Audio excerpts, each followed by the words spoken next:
Shalom. Shalom. First and foremost, we want to give all praises, honor, and glory to Yahweh Ba'Shem, Yahushai Ba'Shem, B'Kamadah. double honors to the apostles and elders of Great Millstone. Peace and salutations to the 144,000, the rest of the elect. Unto you say Shalom.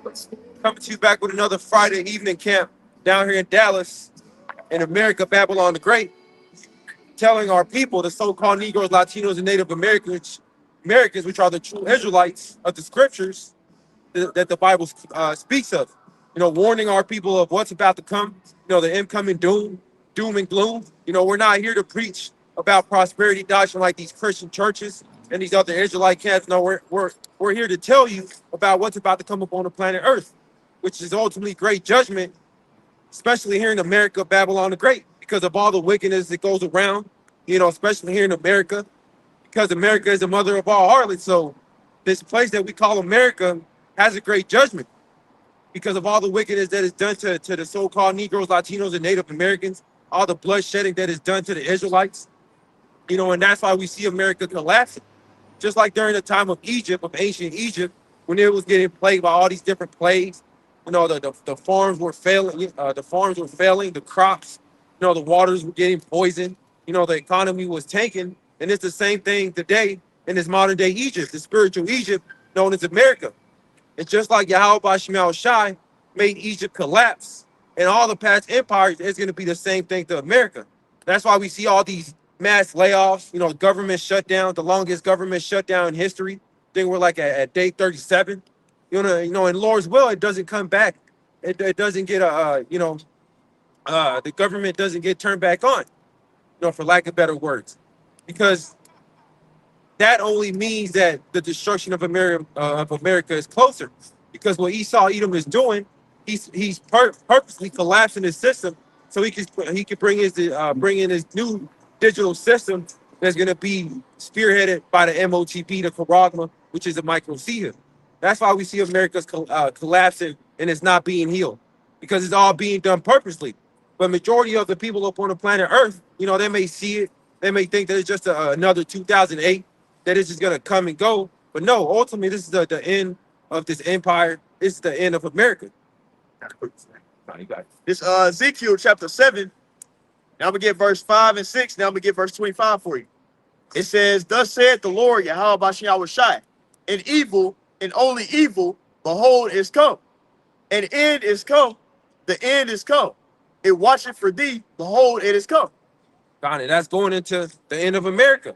America isn't going to be here forever, like a lot of these people believe, especially our people, the so-called Negroes, Latinos, and Native Americans, because you even have these Edomites that see the end coming, and they're preparing carnally, doomsday prepping. But what are our people doing? Playing around in that spirit of mirth, instead of turning back to Yahweh Ba'Shem Shai, they're asking the so-called white man Esau Edom to turn them food stamps back on, instead of relying of their true power, which is Yahweh Ba'Shem Shai. No, they rather trust in the so-called white man. They rather trust in oppression. And where has it gotten our people? Completely destroyed, completely void of who they are. So the majority of our people are just going to have to get put to death because they're not meant to get it. They're meant to continue in their folly, continue to be in the house of mirth. So the majority of our people, they're not going to make it. They're just going to have to get put to death because they refuse to acknowledge who their power is. They refuse that ultimately is Yahweh Ba'Shem Shai doing all this upon the planet Earth, because of the Lord is visiting the earth because of all the wickedness that goes on. And it's only going to ramp up more and more. It's not going to die down. Oh, yeah. Now, originally, that chapter is going into the judgment on Israel. They went into the Babylonian captivity, but guess what?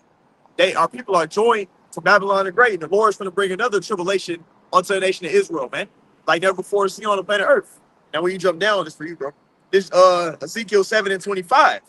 "Destruction cometh, and they shall seek peace, and there shall be none." So it ain't gonna be no peace, man. Everybody's trying to have America be revived and be healed. Babylon the Great get to turn the food stamps back on, for it to go back to that prosperous state. See, oh yeah, America gonna fix the economy. No, it's not gonna be fixed, man. The way they're gonna fix it is by pushing that MC Hammer, that Revelation 13 and 16, man. See that put that chip inside your hand or your forehead, man. That digital currency. That's the way they're gonna try and fix it. And that's not in you people's best interest. That's only gonna benefit the top elite and those top banking families, man. So it's the Babylon the Greater America is not going to be healed, man. Like the brother's going into. No, that's it. One turn my feet. God. Yep. That's it. Yeah. This is Isaiah chapter 31 and verse 1. It says, woe to them that go down to Egypt for help and stay on horses and trust in chariots because they are many, and horsemen because they are very strong, but they look not unto the Holy One of Israel, neither seek Yahweh.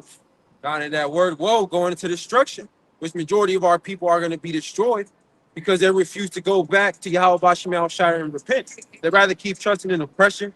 They rather keep trusting in Esau, Edom, the so-called white man.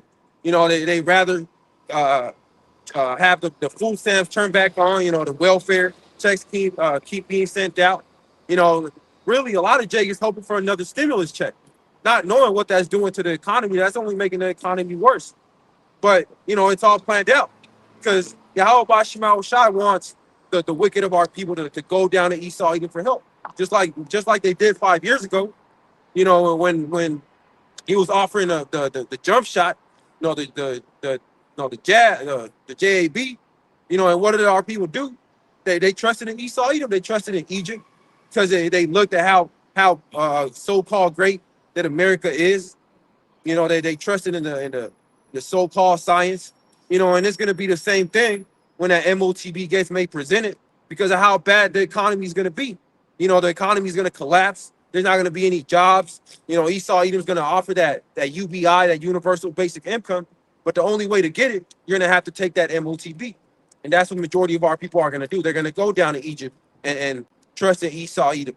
They're going to trust in the so-called white man and oppression because they're so used to it. They don't know nothing else. They don't know who their true power is. You know, instead of repenting and turning back to Yahweh Bashim Shai, they'd rather continue to trust in oppression. Yeah, I'm going to jump down to verse 3, man. It says, now the Egyptians are, well, my bad, Isaiah chapter 30 and verse 3, 31 and verse 3. It says, now the Egyptians are men and not the Most High, and their horses flesh and not spirit. When Yahweh shall stretch out his hand, both he that helpeth shall fall, and he that is hoping shall fall down, and they all shall fail together. If you got it, or you good? All right.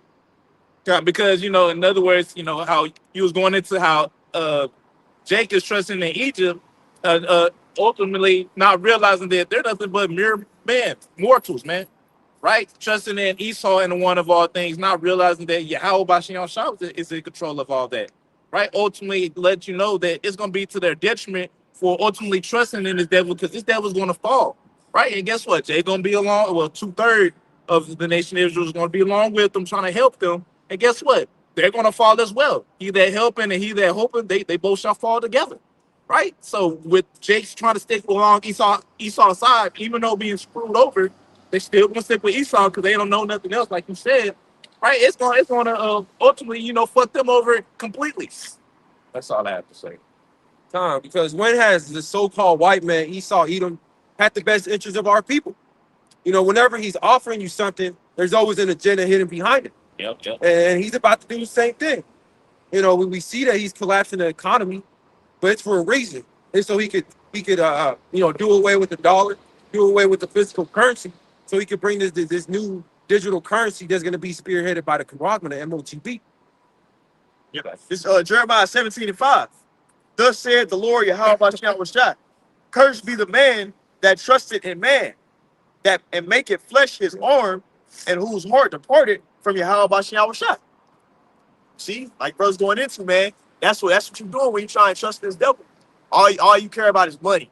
All you care about is getting that bag, having a spot in this world. And little do you know, whatever career you're doing is helping further this kingdom, which is keeping your ass on the bottom. You see, but Yahweh Bashim Shai is coming to put us on the top, man, to subject all these nations. Our people, like the brothers going into, trusting in America. Babylon the Great. That's that broken staff for the wicked, man. This place is already fated to go down. So our people that's following it gonna go down with them, man. Yep. No, that's it. Yep, this Jeremiah chapter 51 and verse 7. It says, Babylon have been a golden cup in Yahweh Bashim Shai's hand that made all the earth drunken. The nations have drunken of her wine, therefore the nations are mad. Going into the Babylonian way of life, this American lifestyle, the so-called American dream, which pretty much is dead. You know, it was always a dream. But now that our people are starting to realize that, damn, we got a fool by the so-called white man. He told us if we go to college and get a degree, if we work hard, then we will be just like him. We will be equal like the so-called white man. But now that he's laying you off, now they're starting to realize, damn, I was drunken off of the philosophies of Babylon, the American dream, the black women, Eve, they're starting to realize that they've been bamboozled, to going into college to break away from their men, and everybody's starting to realize, damn, we've been fooled by America. We've been fooled by Babylon the Great and all these different nations. That's why they're starting to dump the dollar, because now they're starting to realize that, it was just like a parasite relationship. America was just, taking, and not really giving nothing back. And now the countries are like, man, to hell with that. We're gonna form our own currency. That's why you have BRICS, because all these countries, they're done dealing with the American dollar. That's why they're gonna dump all the debt, all the dollars back into America. And what is that going to lead to? That's going to lead to hyperinflation. That's going to lead to famine. That's going to lead to civil war, because that's what it takes for these people to finally get into that uprising spirit when their food gets taken away. That's why a couple of weeks ago, you had people talking about, we're going to storm these stores. We're going to, go into these grocery stores and just take the carts full of food, because ultimately America's collapsing it, but it's all done by design. This Jeremiah 51 and verse 8, it says, Babylon is suddenly fallen and destroyed. Howl for her. Take balm for her pain. If so be, she may be healed.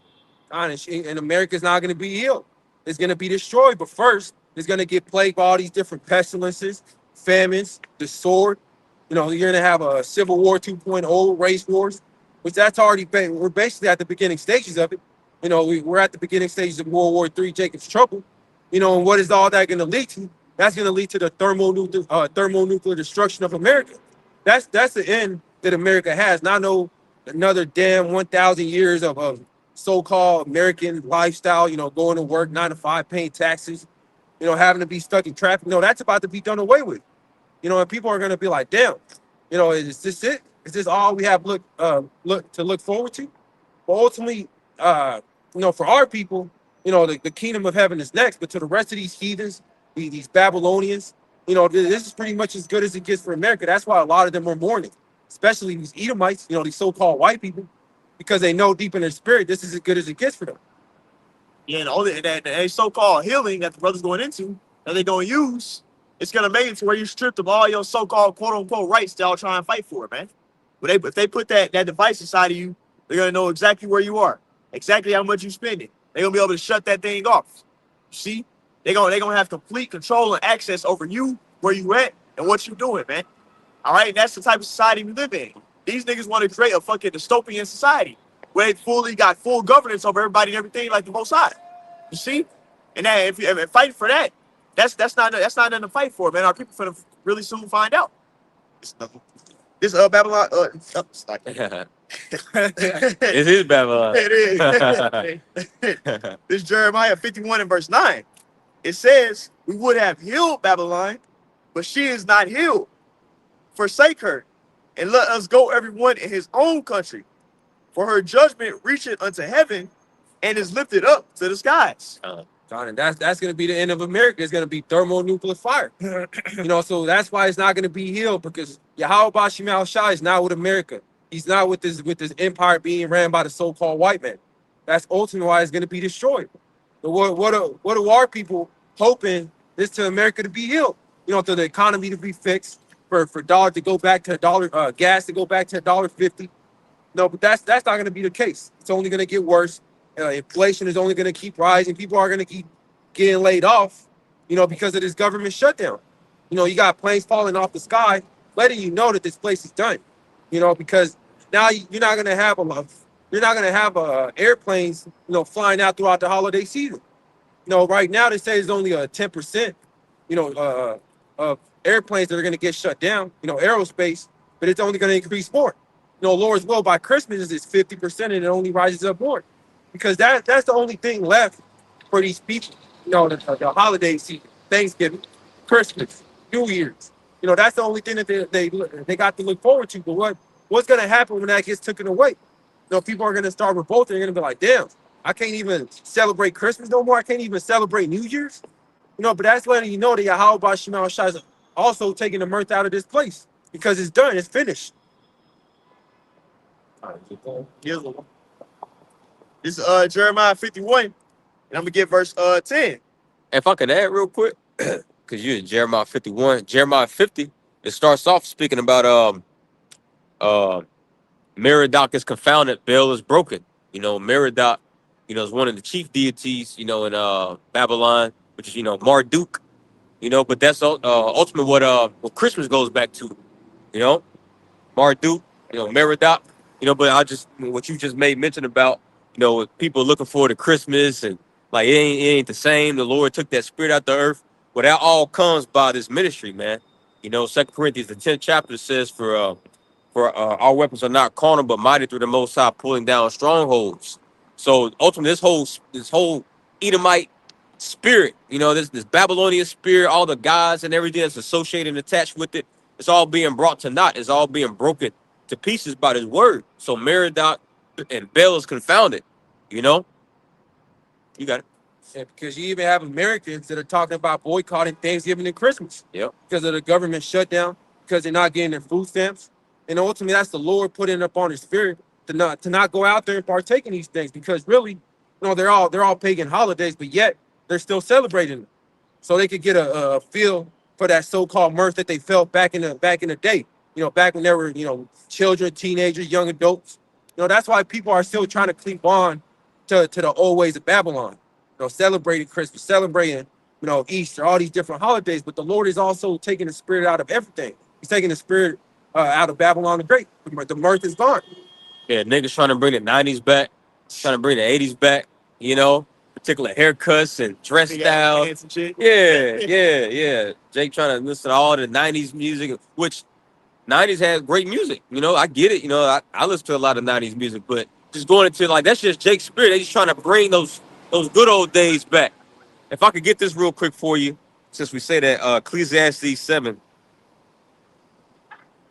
It's Ecclesiastes chapter 7 and verse 10 in the NOT. It says, don't long for the good old days. This is not wise. Because why are we not supposed to long for that? Because, man, listen, we still in captivity. Yeah. Okay, it was the 70s, it was the 80s, which I wasn't alive back then, or we could use, or, you brothers, us brothers, we could speak, more relatively, for the 90s, early 2000s, those some cool times. You had PlayStation, you had Nintendo Wii came out, you had Playboy, not Playboy, what's the Game Boy, I'm thinking about Game Boy, Game. Playboy too. But yeah, man. But like that shit. Listen, that the Lord took that spirit out the earth, man. BET Awards. That shit used to be dope. Yeah. Jake, watching the BET Award. But just this year, they said that they're canceling BET Awards now. Hey, but that's a good thing. The water Yahweh Shema Shai, because that's black culture, man. That's a shame and a reproach upon our nation, man. All that, what they rapping and singing about, but hey, we're not supposed to long for the good old days, man. Why? Because we got something to actually look forward to, the kingdom of heaven. If I may add to you, bro, like they been just trying. They had a couple of years ago, they were changing the jerseys for the basketball because people ain't buying that shit no more like that. At a point in time, that shit was jumping like when the NBA Finals, everybody, let's watch the finals, or let's watch this, let's watch the Super Bowl. Now it ain't jumping like it used to be no more. It ain't that excitement no more. It's showing you the Lord taking the mirth out of this place, man. It ain't all this fun, all this having a good time. Motherfuckers ain't eating right now. Yeah. Motherfuckers barely able to pay their rent right now. They mortgage too goddamn high. That's the time period we in right now, and it ain't fun no more, man. This entertainment shit, this shit getting old.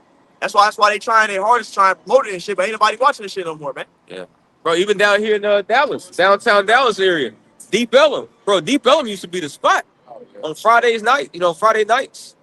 Brothers that's, older, they speak about how back in the days, early 2000s, it used to be booming. I wasn't out here, but, from the short little time, we've been out here like, man, Deep Ellum used to be cool, but now it's a curfew. It's a curfew out there. They shut it down I think the curfews are like 10 o'clock. That's So still relatively early, you know. But you know, a lot of niggas were shooting each other and fighting and stuff, you know. But that just complements what you're speaking about in the sermon. You know how the Lord's just bringing everything to naught. You know the mirth of the city is being brought to naught, man. shit, even the fair.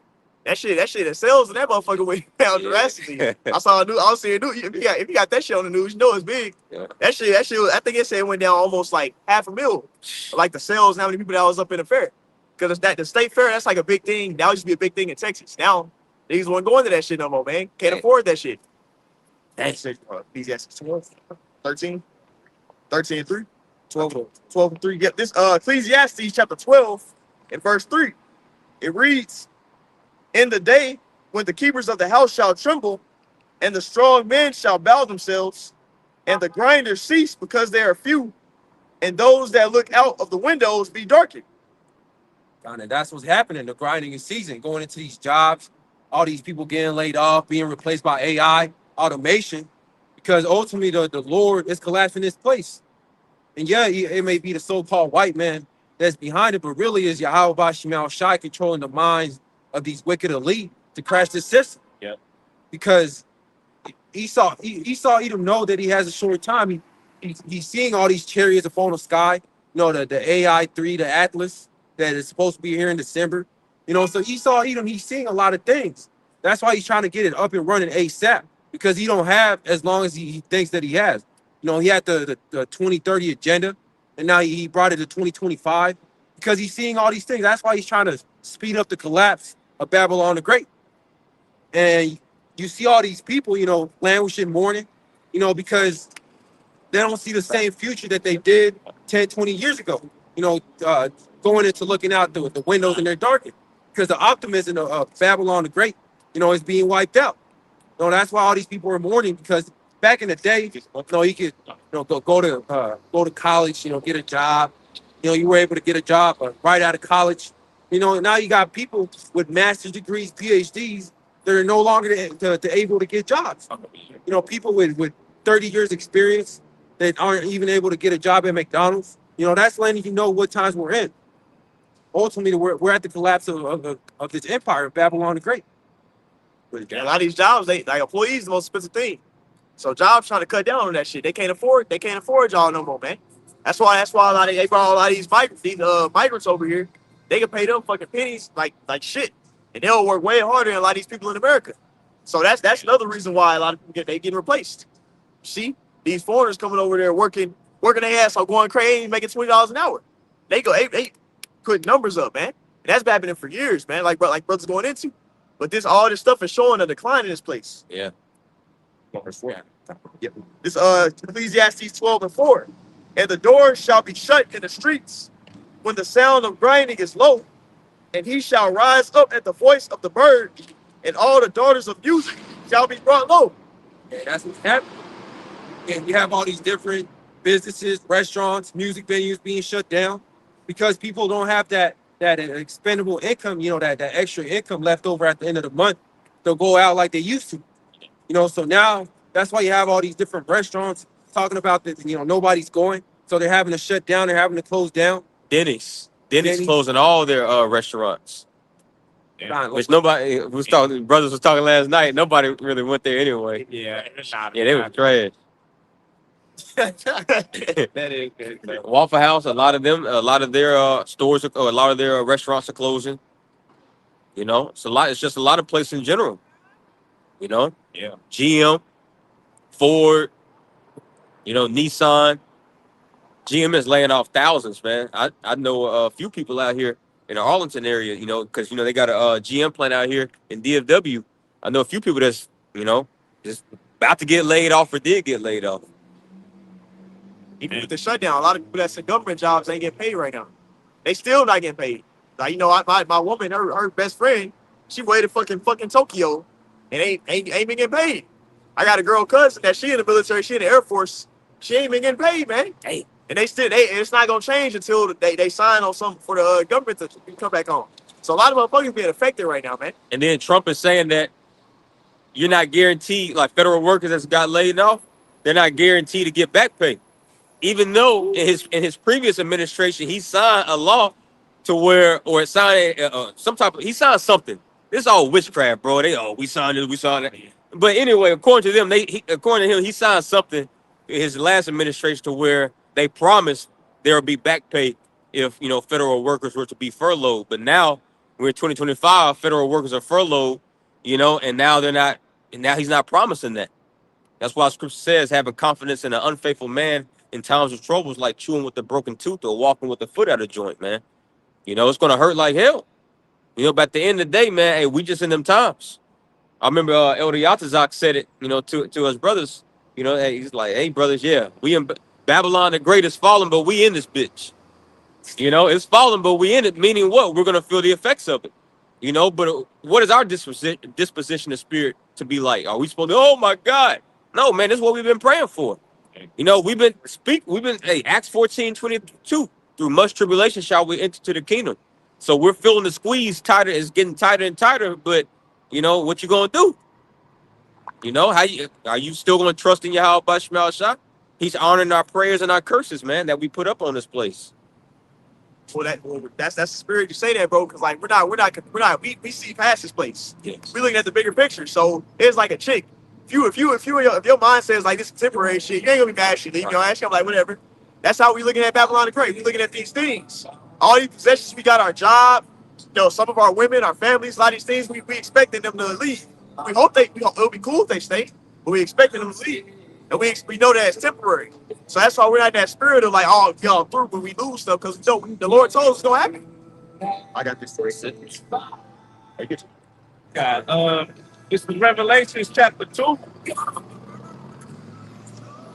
Revelation chapter 2 and verse 10. It says, fear none of those things which thou shalt suffer. Behold, the devil shall cast some of you into prison, that ye may be tried, and ye shall have tribulation 10 days. Be thou faithful unto death, and I will give thee a crown of life. So in other words, man, we have been warned of these things that we are going to have to suffer. We are going to, going to have to deal with the shit in Babylon. Because as the brother said, man, we in Babylon, right? Gas prices going up, food going up. Guess what? We're feeling that. You got job losses. There's some brothers that are feeling that too. Yep. So, but Lord told us to fear none of those things ultimately. Why? Because the difference between everybody else is that we have the Lord, they don't. Right. Right, as it says in Jeremiah 17 chapter, it goes into like, blessed is he that trusts in the Lord and who hope that he is, man. For he's like a tree that's planted along along the water. So we're blessed to have this wisdom and knowledge and understanding because we got something we can rely on. We have hope. But for everybody else, they ain't got no hope, man. They lost, man. So don't fear none of those things that you will suffer, because Lord, he knows what we need, and he gonna take care of his elect. Isaiah the 65, chapter 65, verse 13, 14, 15, around that area. My servant shall eat, but ye shall be hungry. So the Lord constantly reminds you of you ain't got nothing to worry about, man. If you fear me, you ain't got nothing to worry about. That's why I said, fear of the Lord brings strong confidence, which is strong faith, firm faith. Yeah, strong faith. So if you're fearing the Lord like you're supposed to, doing what's asked of you, then you good. You good. That's like you got. I got this. This Psalms 34:19. You got it, bro. Many are the afflictions of the righteous, but Yahweh Bashal Shai delivered him out of them all. Yeah. So we may have, or we're in the same predicament, of the economy collapsing and failing. Brothers, certain brothers getting laid off. Brothers' hours getting cut. Inflation at an all-time high. But Yahweh Bashal Shai is going to keep those who are going to put his trust and faith in him. While the rest of the world is putting their trust in America and Babylon the Great in a failing economy, the elect, they're going to be putting their trust and faith in Yahweh Bashal Shai. Because, that's why the scriptures say, they're written, or roughly paraphrasing, when were the righteous forsaken and seed and bread? I got you. That's Psalms 37. I'll get it for you, bro. Yeah, because the righteous, they've always been in all these past captivities, under the Egyptians, the Assyrians, the Babylonians, the Greeks, the Romans. But Yahweh Bashal Shai always kept that remnant, from the rest of the calamities that were taking place. During the time of Egypt, Yahweh Bashal Shai was keeping Israel, in the land of Goshen, while the rest of the Egyptians, they were getting plagued. They were seeing all these different apparitions, You know, they were getting hit by all these different, plagues. But Yahweh Shemel Shai kept the nation of Israel, and that's going to be the same thing today. Yahweh Shemel Shai is going to keep his elect, from all these different calamities. Yeah, we're going to be in the midst of it, but really, this is for the wicked of our people and for these heathens. Yeah. That's what you told. It's Psalms 37 and verse 25. It says, I have been old and now, but so, it's like it, read it again. Psalms 37, 25. I have been young and now am old. Yet have I not seen the righteous forsaken, nor his seed begging bread. Going into all the accounts of our different forefathers. They were all in different famines, different plagues during the time of Elijah. He ran into that widow, and he got fed. But ultimately, what was he doing? He was fully putting his trust and faith in Yahweh Shemel Shai. That's what the elect are going to be doing in these last days, because very soon we're going to have to walk away from the system. We're going to have to fully go off the grid because of what's coming. That mandatory MOTB is going to come upon the whole world. But we know that ultimately we're going to have to walk away from this life. We're going to, like it says, Revelation chapter 13 and verse 16. Some of them are going to be killed. Going into how we're going to be, detached from this society, detached from this grid. Because once that MOTB gets made mandatory, we're not going to be able longer to buy and sell, rent an apartment, fill up our gas tank. So that's when we're fully going to have to just, detach from this place and have faith in Yahweh Shemel Shai to keep us. But only the elect are going to have that faith, while the rest of these wicked ass Jakes and they're going to take that Karagma because they have no faith. This second Ezra chapter 16, I'm gonna start at verse 40. It says, "O my people, hear my word, make you ready to the battle, and in those evils be even as pilgrims upon the earth." Going into the mindset that we should have in these last days. We're not here to establish ourselves for another 100, another 200 years, like the wicked ass Jakes are doing. These so-called Christians, these other Israelite camps that are telling their congregation, to get comfortable, that everything's okay. We're in a time of peace and safety. But ultimately they're lying. Really, the wrong mindset to have is to be in that pilgrim spirit. That pilgrim mindset, detaching yourself from all these different worldly things that we're so used to, all the different comforts. Because very soon we're gonna have all these comforts of having a home, a roof over our heads. Like the beloved elder apostle Dahar said, we're gonna have to be homeless. That's the times we're about to come into. This verse 41. It says, "He that selleth, let him be as one that fleeth away, and he that buyeth, as one that will lose. He that occupieth merchandise, as he that hath no profit by it, and he that buildeth, as though he shall not dwell therein." And we're not here to dwell forever and whatever we have built up, in his society, in his life, in America. Because very soon that's all about to be taken away. And that's what's about to happen to these people, to these Babylonians that put all their eggs in this one basket, in their house, their car, their white picket fence, the family, the dog, their 401k maxed out. That's what they're putting their trust in. But very soon that's about to be wiped out. Esau Edom's about to wipe all that out, and they're not gonna have any comfort. They're not gonna have any answers. But ultimately, that's what's gonna happen to those who put their trust in Esau Edom, the so-called white man. This verse 43. "He that soweth, as if he shall not reap, so also he that planted the vineyard, as he that shall not gather the grapes. They that marry, as they that shall get no children, and they that marry not, as the widowers. And therefore they that labor in vain."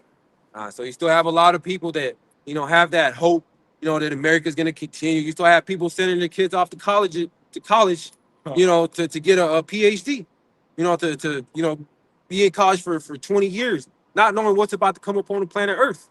And really all these people that are, in these high esteemed jobs, CEOs, executives, that think that America's going to continue as it is, they're getting laid off as well.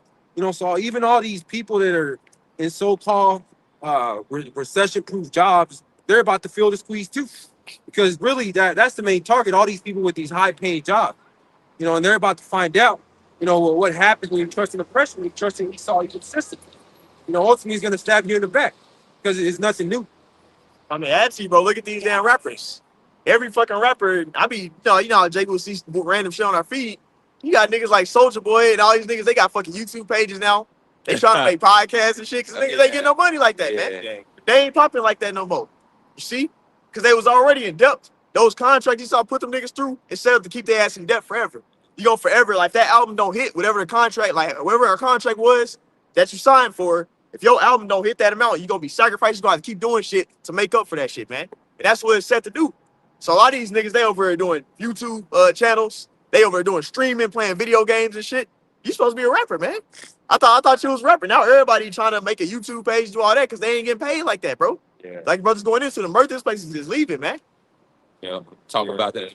Well, honestly, I was about to say, you know, all these Jake getting these podcasts talking about women, but really, you don't really hear. I mean, it's still around, but that it kind of it came and it went. They did. You know, because that was a fast. See, our apostles, like there's a reason why we do this. Starting with our apostles because it's in the scriptures. Jake that just wanted to get on the bandwagon and think it was a fad and ride the wave. A lot of them niggas, they done kind of faded away. Now they talking about other stuff like No Fugazi and what's the other dude's name? Yeah, Fresh and Fit. Now they talking about like other stuff, like more prophetical stuff. But you know who they listening to. Oh yeah. But a lot of Jake, they're not even really talking about women or submit. You know. Yeah, sit there, bro. Like, bro, we in the fucking end of the world, bro. Ain't nobody worried about no fucking woman, man. Now, if you get some box, cool, but man, that ain't on Jake's mind no more, bro. Well, it is, but you know. That's my attitude. They arguing with fucking Israelites. Yeah, They doing that on their videos. Exactly. That's it. That's See, it. I thought you was supposed to be teaching And guys to that make proves money. who they've been watching the whole time, man. Yeah. Drewski. That proves who they've been watching. Anton Daniels came up to the brothers up there in Detroit last year. Oh, y'all dusties, you know. But that just proves, bro, they be watching, and that's why they go back to their little podcast. You know, that's what you guys say. You talk down upon they little podcast. They go back to their little podcast and talk their shit, as if they just came up with all the information of their own. Because that made me think about that's how you that's why the scripture said, man, they shall know a prophet been among them. Yeah. Because the deep down inside, man, they like that the people that are listening, they know that what we're saying is true. Yep. Right? Or at least, you know, in their head a great possibility. But you know, they choose these people choose to be willingly ignorant, right? Trying to act like, you know what, nah, it just ain't gonna happen. Disregarding the fact of what's going on right in front of their face, man. They can't. It's gonna get to the point to where it's just completely undeniable. Right? It's damn near getting to that now. That's why they watch this now. Yeah. Making kids think the shit is funny. Right? Cool, man. You do that. All right, we out there even more now. Even more of a reason there's no cloak for you said, man. Right? Even more of a reason there's no excuse. You heard about the Hebrew Israelites. Right? You had a chance to repent, but you want to go do whatever the fuck you want to do. Right, go ahead and say, like the person say, start your little podcast and just keep talking your shit. Right, because when that day comes, man, bro, we gonna be ones, we gonna have the last laugh. Woo. At the end of the day, we gonna have the last laugh with y'all goofies. Yeah. Right, we gonna see what gays you be like, this that nigga don't talk shit. Get them all by a bear or some shit. Yep. Right, whoever else, you know, that did, you know, the men of the Lord wrong, man. We gonna see that shit. The Lord gonna put his spirit on us to laugh at you. Well, look at Polite. We laughing now. That nigga up there in the prison house, underneath the prison house, folding Big Earl's drawers. You know? Being real polite. Yeah, being real polite. Oh shit. This Proverbs 19 and verse 29. You got it, bro. Judgments are prepared for scorners and stripes for the back of fools. Going to these scoffers and mockers. You know, just like Drewski, what he did last week. You know, what happened to Mike Epps and his partner? You know, one of them got put to death.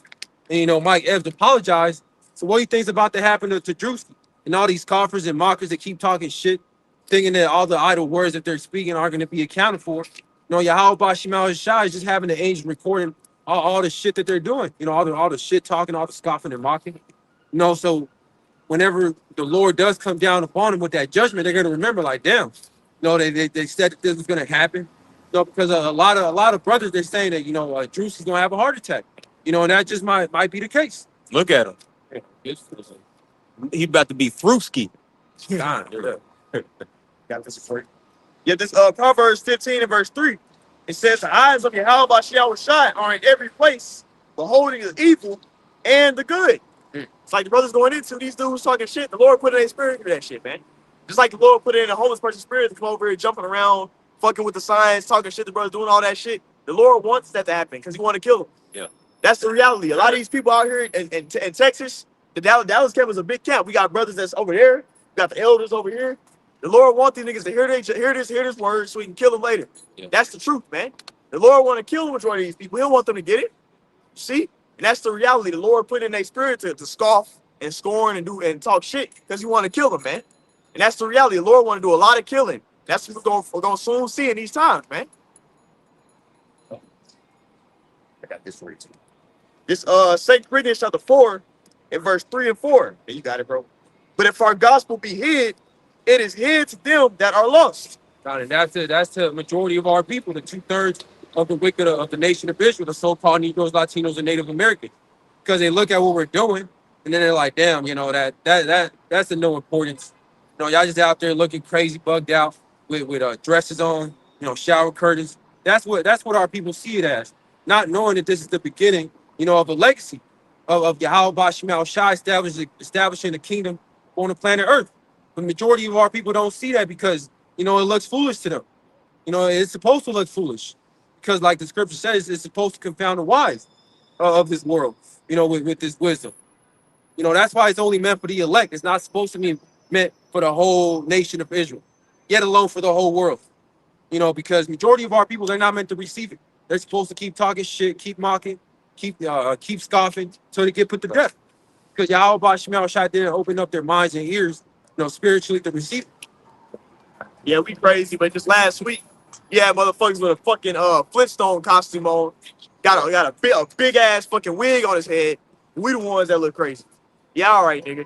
And then you even got guys, you got these freaking Fruit Loops. You know, they wearing dresses, painting their fucking nails. You know what I'm saying? Got fake ass hair, but we look crazy. Okay, that's yeah. We'll take that all day. And guess what? The Most High looking at y'all, and y'all talking that shit. It is gonna be your judgment later, man. Yep. It's verse 4 for you, bro. This 2 Corinthians 4 and 4. In whom the power of this world have blinded the minds of them which believe not, lest the light of the glorious gospel of Yahweh Shai, who is the image of the Heavenly Father, should shine upon them. Yeah, so the God of this world, you know, Satan and his spiritual, physical counterpart, Esau, Edom, the so-called white man. He's blinded majority of our people, you know, with black culture, the American dream, you know, the Babylonian wine, Snap. feminism, welfare, Section 8, you know, 9 to 5s, the BET, MTV. You know, so the majority of our people, they've been blinded by Satan because Yahweh Shemal Shai didn't want them to receive the truth. That's why majority of our people are just going to have to get put to death. You know, it don't matter how many times you tell them, you know, your family members, friends that you had in the world, you know, your co-workers.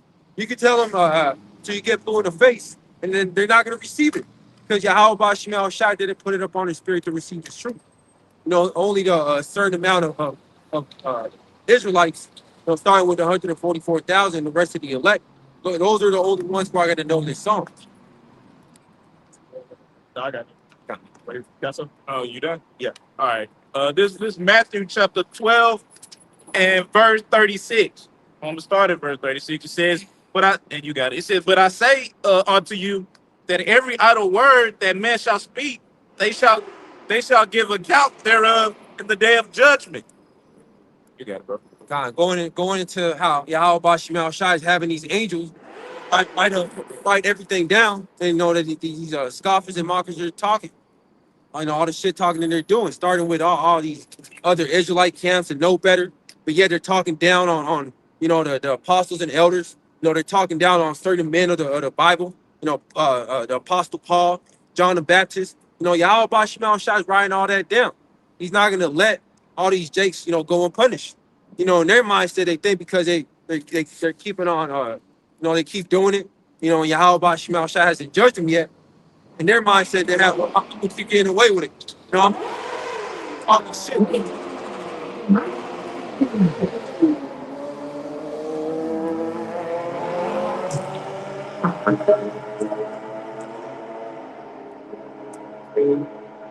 I got these. Back in Matthew chapter 12 and verse 37. It says, for by thy words thou shalt be justified, and by thy words thou shalt be condemned. Going to these jakes in the world that are, scoffing and talking shit, that refuse to take heed to Yahweh Bashim Shot. Drewski, what happened to Polite, and these other podcasters, they think that, it's just, it's not significant to what they're doing out there on the highways and byways. They crazy, they bugged out. But really the Lord is writing all that down, and he's reserving them for the day of judgment. Because really he wants a lot of them to take that MOTB. He wants a lot of them to have all that so-called wealth get taken away, and Esau Edom offer it back to them, by taking that Karagum. But that's ultimately Yahweh Bashim Shai has reserved for all these shit talkers, all these, podcasters, these celebrities that refuse to turn back to Yahweh Bashim Shai. God, that's it on that for me. Got this three. This Ecclesiastes chapter 8 and verse 11, because you quoted it earlier. It says, because sentence against an evil work is not executed speedily, therefore the hearts of the Son of Men is fully set in them to do evil. So like the brothers going into, man, they like, since the judgment will happen right then and there, they'll talk some shit. They doing these, they'll do their little show. They'll have some nigga that ain't been in the truth a year on their little podcast, art, and they make him look confounded. And then they want to trying to shit on the prophets. And then you got some of these camps, man. These camps is the one who really the Lord finna judge, because they know better. They not teaching the true names. They denouncing the importance of certain men of the Lord, who paved the way for us to be out here. You see, that's who's really finna get that fucking judgment, man. And it's not no fucking game. The Lord don't play it. Like, the Lord don't play about what you're doing to his sheep. Yahweh Shai died for the sheep, man. So all these people teaching this bullshit, not teaching the true names, you see, treating the men of the Lord wrongfully. They got certain people in their camp not teaching them the right doctrine. They getting over on them, treating them like shit. They be coming out with these things on they after they fall out. They'll leave the camp and they exposing that shit, man. And you got a special judgment for you, man. Like Lord finna come and visit them, man. Yeah, because the whole age of a marriageable woman, that's been a topic this week, and it's been broken down over and over again. But yet Jake is still talking shit, calling this rapist, talking all this mess. But Yahweh Bashim Shai taking note of that, because you've been told, time over about what the true breakdown of it is. But yet, they refuse to acknowledge, because they want to be accepted by the world. They want to teach that friendly worldly doctrine. But Yahweh Bashim Shai is not dealing with that. So 2nd Ezra chapter 8 and 55 in the GNT. This the angel Uriel speaking to the prophet Ezra, as Ezra was asking a laundry list of questions of what's going to happen to the wicked, what's going to be their judgment, why. So this is what the angel said. He says, so don't ask any more questions about the large number of people who are lost, for when they had the opportunity to choose, they despised Yahweh Bashim Shai, had contempt for his law, and refused to follow his ways. In addition, they mistreated the righteous servants of the Most High. That's evident out. Like brothers going into, they mistreating right now. You got guys tinting all this money. You ain't even gonna tell them what the true names of the Lord is, man. You ain't gonna tell them what the MOTB is, man. They giving you all that money. See? Nigga driving around nice ass cars. Oh, we keeping a Feast of Tabernacles. Y'all in the nice ass Airbnb where everybody else got their ass outside in the fucking tent. Yeah, all that shit you're doing, the Lord documenting all that stuff, man. It's gonna be a special judgment for you, man. Like the brothers going into. You got it. 2nd Chronicles 36 and 15 NLT. The Lord Yahweh Bashim Shai, the power of their ancestors, repeatedly sent his prophets to warn them, for he had compassion on his people and his temple. Proving that this ministry is ultimately, the Lord's compassion, him opening up, mercy. But look how Jake is treating it. Verse 16, but the people mocked these messengers of the Most High and despised their words. They scoffed at the prophets until the Lord's anger could no longer be restrained and nothing could be done. Yeah, and that's going into who the true prophets are. Those who are being talked down upon, who are being persecuted, by our own people. Starting with our apostles and elders on down. Because these Christian churches, they're not being talked down upon. These other Israelite camps, they're not being talked down upon. No, instead, they're loved by the world. That's why they have a large following. That's why they have tens of thousands of followers, and nobody really talks down upon them. No, but that's ultimately letting you know who Yahweh Shemal Shah is really dealing with.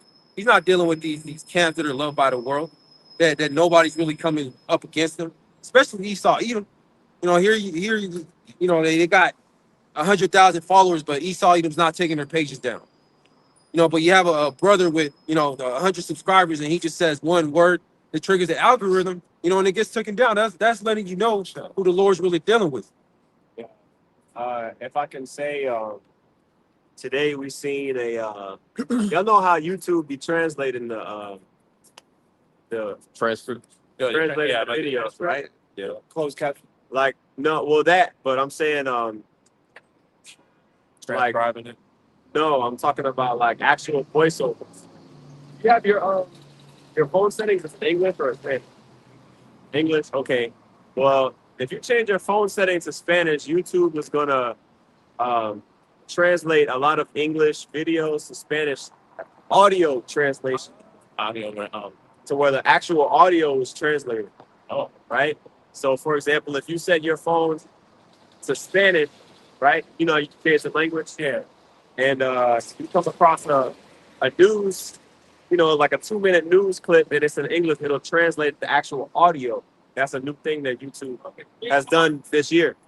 And basically, one thing it won't translate or one thing it won't repeat is the name of the Lord.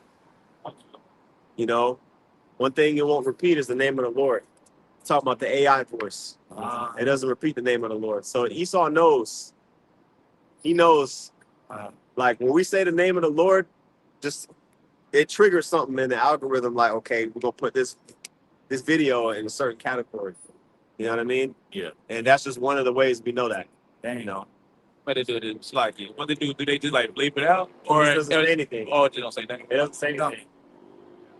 Have you tried it with like some other BS names like Yahweh or whatever? Yeah, it'll say Jehovah. Oh wow. Oh Joe. But it won't say how Hashem Yahushua. But that's Revelation 11:8, where also our Lord was crucified. That's just them steadily trying to, crucify and, X out, Yahweh by Shemal Shai, his ways, his name, his character, this doctrine, this truth. But the damage is already done. The elect is sealed, bro. Close to it, if not already. So there's nothing this devil can do. You can do nothing against the truth before it. Ultimately, the reason why YouTube updated his algorithm like that, because the Lord wanted them to, man.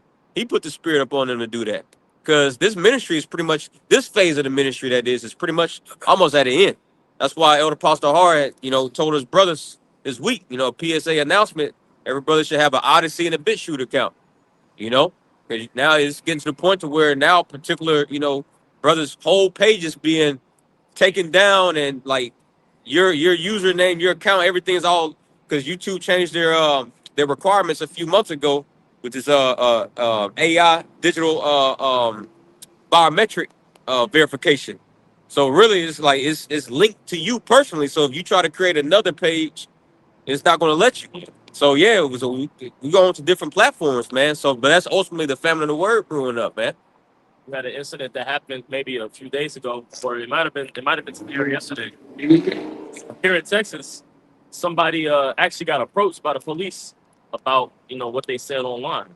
So and it's of course small hat rhetoric, anti-small hat rhetoric is why they approached them. So here in Texas, so you see things like that.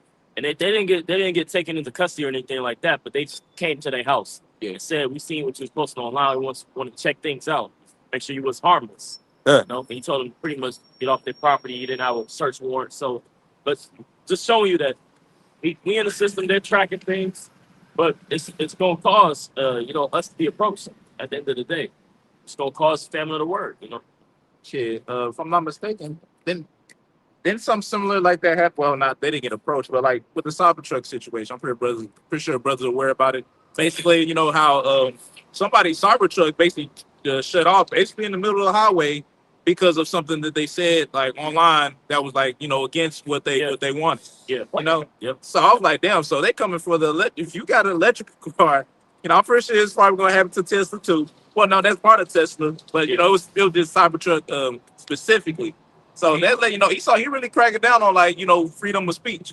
really ain't gonna be no freedom of speech, man. You do this and say this, or you get in the fucking boot, right? And it's really gonna be magnified when the MOTB is made mandatory, man, right? Because then they're really gonna be able to track what you're doing, what you're saying. Oh, you said this, shut your shit out, man. You can have all this money, you can have your credit can be good or whatnot. Credit score done drop, your money you can't buy shit, right? So Esau, man, he pretty much got y'all in the trick bag, man. If y'all take that shit, because if y'all take it, man, ain't nothing. Y'all lose it regardless. The scripture says, "He that save his life shall lose it." Yeah. Right. This is the damn devil we dealing with, man, which goes into deceiver, man. So Esau, he ain't got no true intention, good intention with y'all people, right? He only thing he wants is just total control, man. Total control and be looked at as the most high. Yeah. That's it, bro. But y'all got it. This Sirach, known as Ecclesiasticus chapter 12. I'm gonna start at verse 10. It says, "Never trust thine enemy, for like as iron rusted, so is his wickedness." Right. And never trusting your enemy. You got to know who your enemy is. Majority of our people don't know who their true enemy is. Their number one adversary, the so-called white man Esau Edom.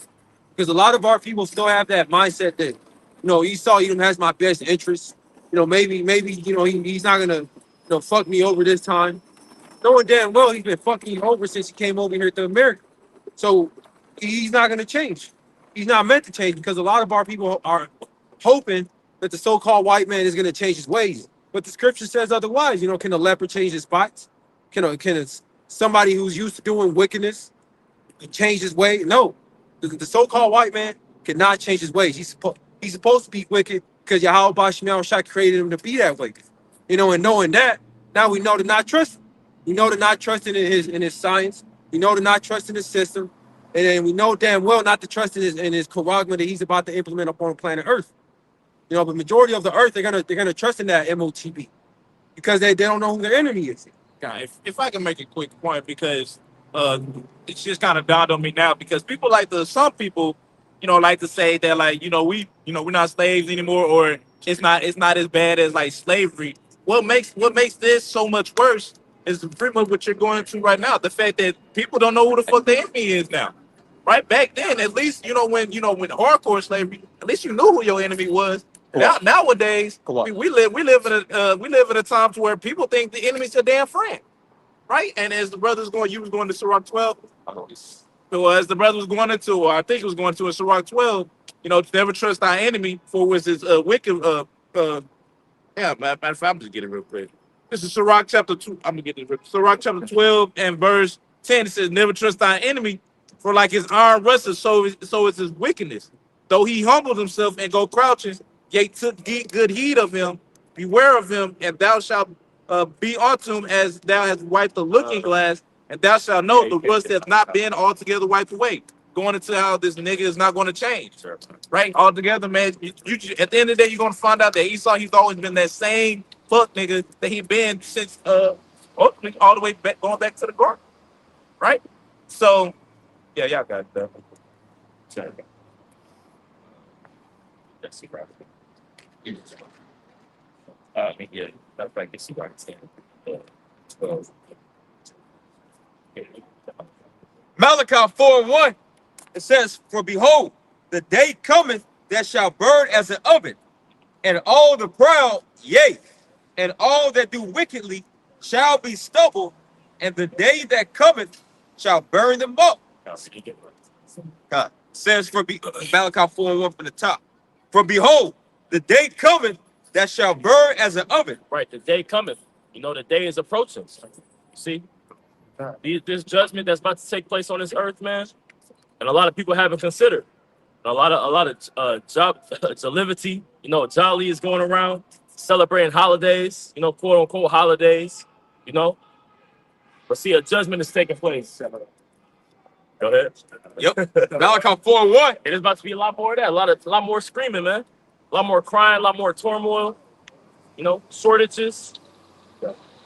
Says, "For behold, the day cometh that shall burn as an oven, and all the proud, yea, and all that do wickedly shall be stubble." Yeah, all the proud, man. Everybody that abides within this society, the confines of the society, are the proud, the brave, home of the free. All those is, hey, they embody this place, man. A quote unquote liberty, liberty to do what you want to do. You know, any sin, any lust that you got, you can go ahead and obey your thirst. You know, any kind of pride that you carry, you just walk around with it and think you're gonna be unpunished. You know, but those days is coming to a close. You know, a lot of this pride is now being humble. You know, a lot of people that used to be able to go to the grocery store and swipe a card that was given to them by the U.S. government, now that's being taken away. Now they got to stand outside of the food bank. You know, hopefully get some food for the day. Hopefully look for a place to stay to keep themselves warm. You know, taking away certain things. A lot of people that had good jobs, now they got to work. You know, at these Uber Eats. You know, or try to fight their way up at a busting down tables, cleaning dishes. You know, if they could get that. But see, it's gonna climax into that final judgment. But we seeing the small taking away of people's pride right now, being humble. You know, Yep. Malachi 4:1. For behold, the day cometh that shall burn as an oven, and all the proud, yea, and all that do wickedly shall be stubble. And the day that cometh that shall burn them up, saith Yahweh Shemel of hosts, that it shall leave them neither root nor branch. yeah, it's gonna leave them neither root nor branch. You know, going into that lineage. See, the posterity, the people that are in rulership today, they're gonna be no more because of the way that they rule, because of the things that they did upon the planet Earth. See, it's gonna be no more Edomites because of the things that they've done upon the earth. To our people are continuing to do, and the things they've had done, they have done. See, And fucking that, it's even they're gonna be no more. Really, technically, not even because of things that they've done, but also because of predestination. Romans the 9th chapter. But the children not being born, neither having done any good or evil, but that the purpose of the Most High shall stand according to election. So really, Esau was created to be destroyed, even before he even put his hands upon the Most High's chosen people. Yep, he was chosen to be destroyed. But see, the reason that the Lord had it to where He did things is to is to still accuse him in the court of law, man. Right. You know, but he was naturally inclined to just be a demon on the earth.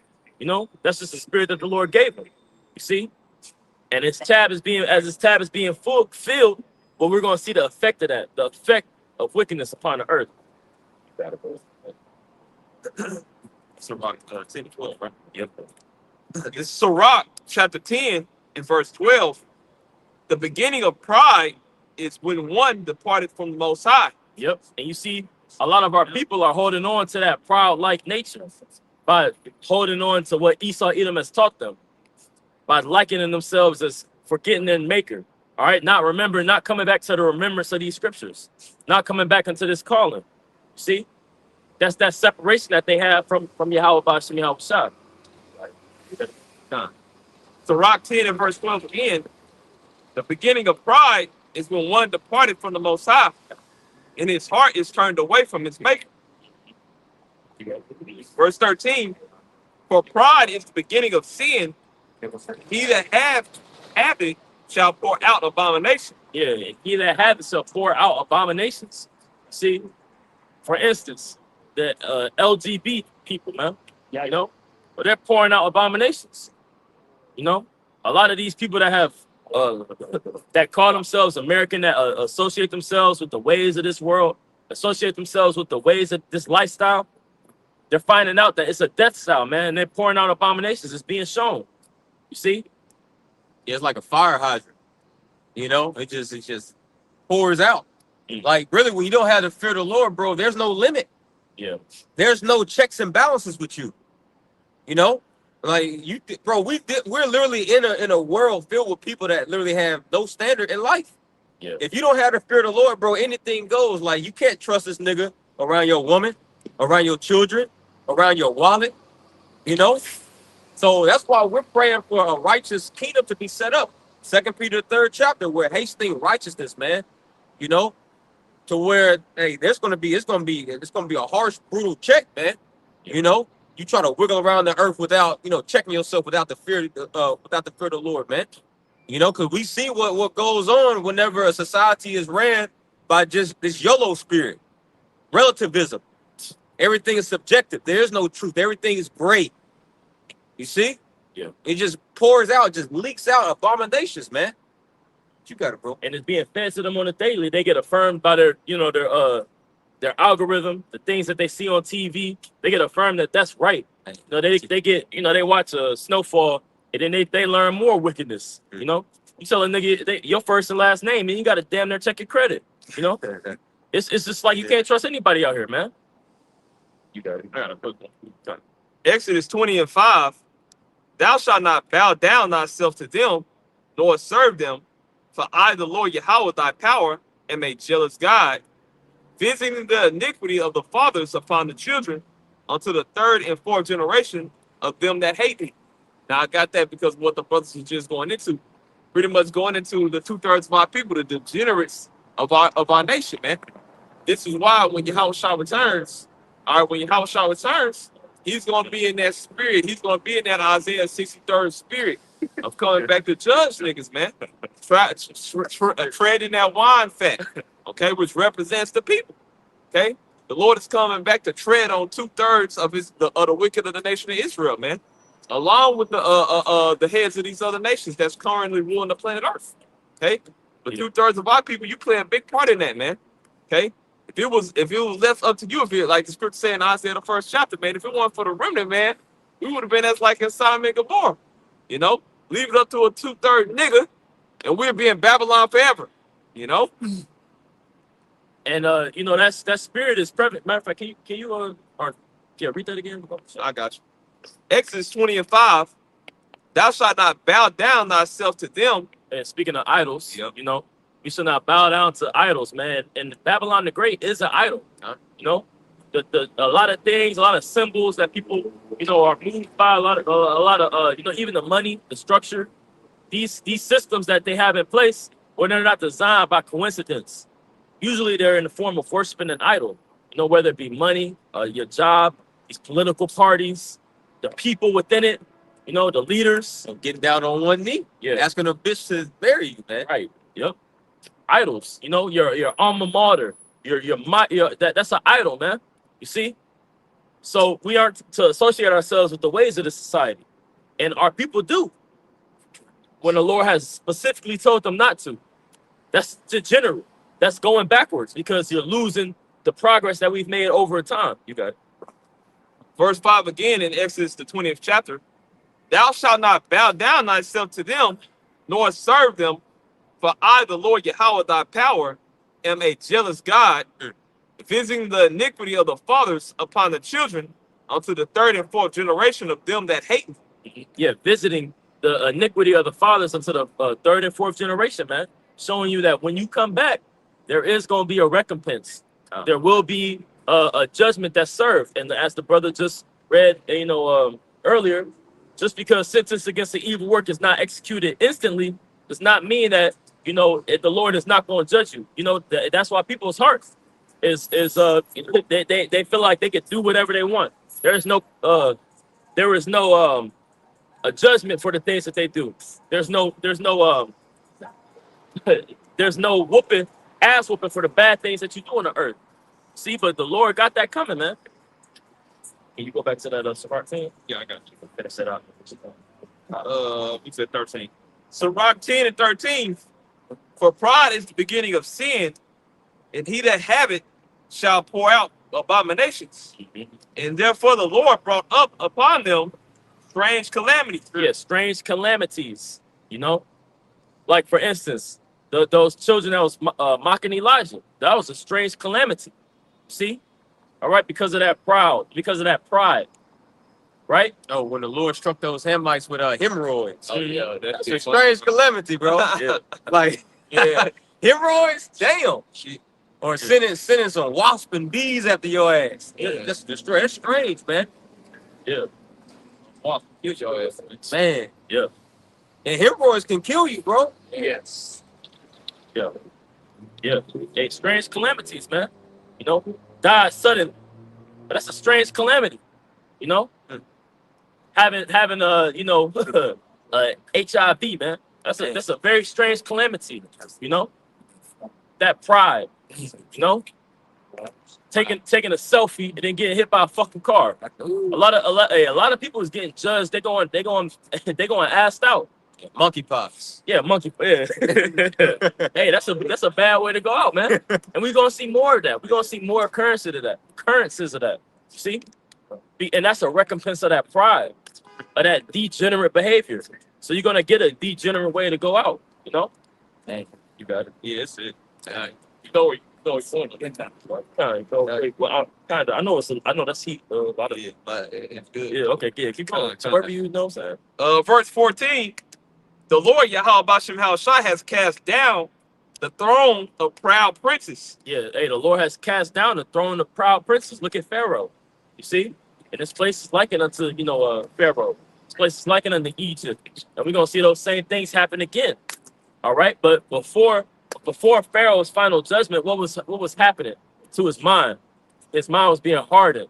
The things that he started to do, the moves that he was making with his enterprise became more outlandish. They became more flagrant in a way where he would gamble with the things that he had, just for the act of, let me conquer this. Let me get let me create my period. Let me not let me go against the will of the Lord so I can fulfill my lust.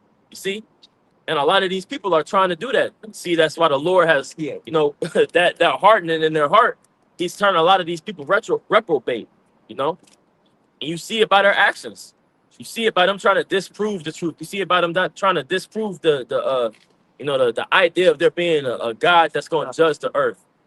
Why would he do that? Well, that's the Lord turning them reprobate in their judgment. And so they're going to move more outlandishly, just as Pharaoh. As the king is, so are the people. You see? You was gonna say something? I was gonna get it quick for you. Sirach 5 and 4 in the GNT. I started verse 3. Don't think that no one can exercise authority over you. If you do, the Lord is certain to punish you. Yeah, and see, the Lord has ordained people to exercise authority over individuals, just as Moses, When Moses came and told Pharaoh, let my people go, well, he was exercising authority over him. But see, the Lord actually exercised authority over the people as well, being him gathering up the people, telling them, hey, this is our power. The Lord has decreed to set our people free today. And now our people said, hey, who are you, man? Who are you? Who gave you authority? Who told you that you could come and tell Israel what to do? Then you killed them Egyptians. Then they was doing a background report on Moses, man. When he's trying to save them and give them the keys to the kingdom. He's trying to get them to a land where they didn't have to serve no other God, no other empire, man. Yeah, the Lord gives authority for order's sake, not for you to stroke your own ego and pride with it, man. It's simply for order, because that's how you summon the spirit of our power, Yahweh Bashem Shai, by being in order. Right. That's what gets him on, man. Being in order. So that's why he sets up a chain of command. Is he not a man of war? Every general, every chief of commander, okay, they have a ranking system. They have the rank chain of command. They have order. It keeps everything balanced, keeps everything properly functioning to where we can actually get shit done. Right. So for Jake to move in the spirit as if can't nobody exercise authority over him, that's the spirit of a woman. Yeah. Babylonian, American, and Western woman, man. But you see the result of that. Your ass through. But there's a little more on here. Verse 4, Sirach 5 and 4 GNT. Here's the point. Don't think that you can sin and get away with it. The Lord does not mind waiting to punish you. Just laying back on the point that you already made through the spirit, man. Ecclesiastes 8, because the sentence against the evil work is not executed speedily, therefore the hearts of the sons of men are fully set in them to do evil. So people, they become desensitized and immune to judgments. Yep. They think that the Lord's judgments, that was a biblical times. Those ancient days. Oh, Core days, Abraham, the earth swallowed them up. Oh, that was never coming. Okay. But that's how the Lord, that's the trick bag that the Lord puts you in. Making you think that. Yeah.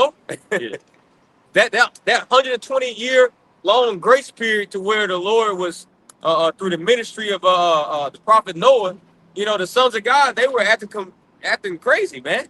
Yeah. Looking like the other nations. and they thought that they were immune and untouchable to the Lord's judgment until the floods came. Did not Yahweh shall say, as it was in the days of Noah, so shall it be in the days of the sons of men? You know, so people, they're supposed to be in these spirit. Okay, like when we look at, you know, government shutdown and wars, rumors of wars, and like all this stuff going on, and like to us, it's like, oh my God, man, the prophecy popping off the page, and you know, you get so excited, you know, you looking at everybody else like, damn, bro, like what the fuck? How come they not like they supposed to be in that spirit, man? The Lord wants them like that. Isaiah 66:4, the Lord says, I would choose their delusions. You got to be a special type of stupid, man, in 2025 to really think this shit about to really go on, man. Too much has been said, done amongst all these nations. Too much money and infrastructure and resources have been invested for missiles just to be put up. Bygones be bygones. No, this shit about to get hot. It's about to get nuclear, man. Exactly. Yep. But see, the Lord has given these people over to blindness.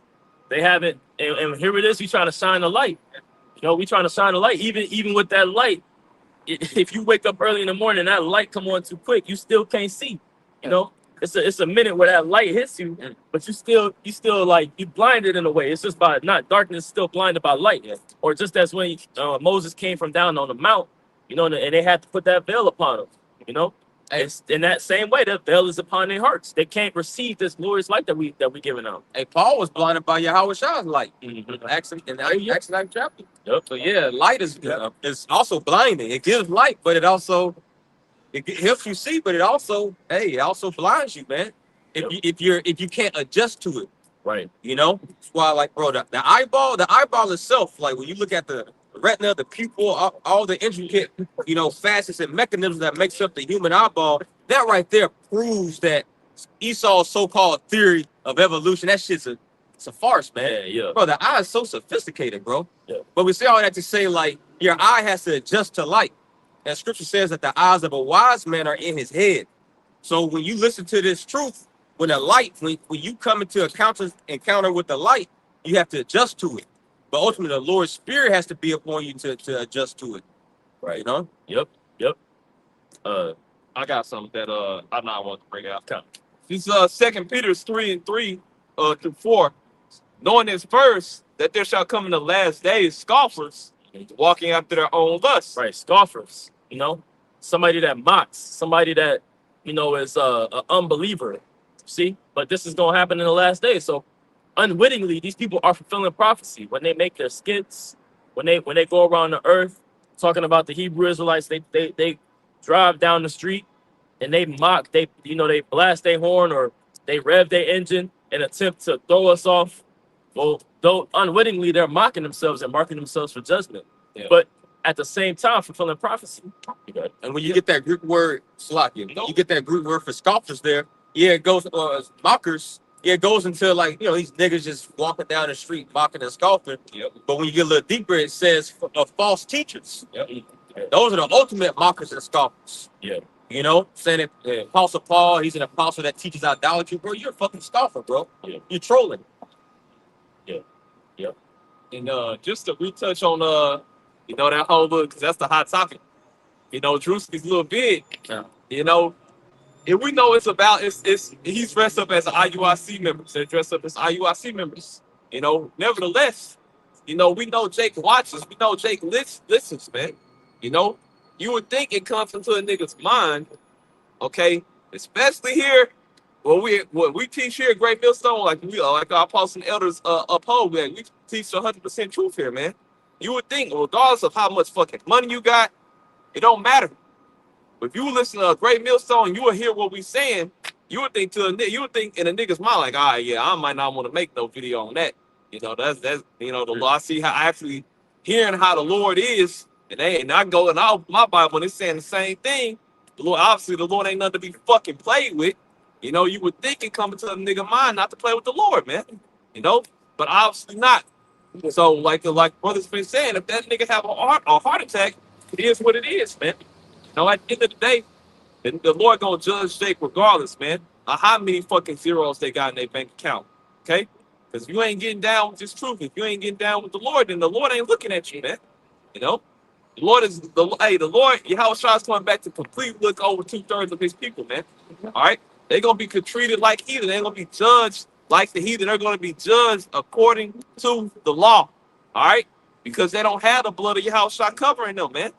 You know.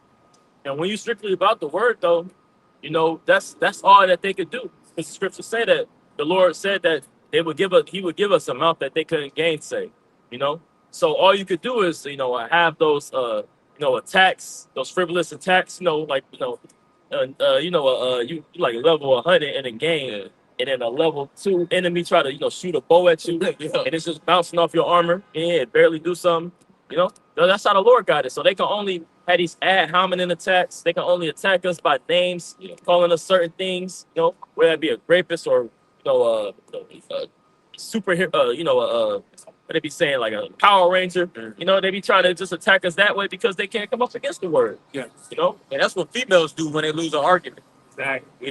They just start talking about some dumb shit. Yeah. Oh, that's why your shoes are small. Just some dumb shit. But we don't argue with bitches no way, bro. Like that's listen, as a man, that is the lowest thing. That's the lowest level you can put yourself. I don't fucking argue with bitches, man.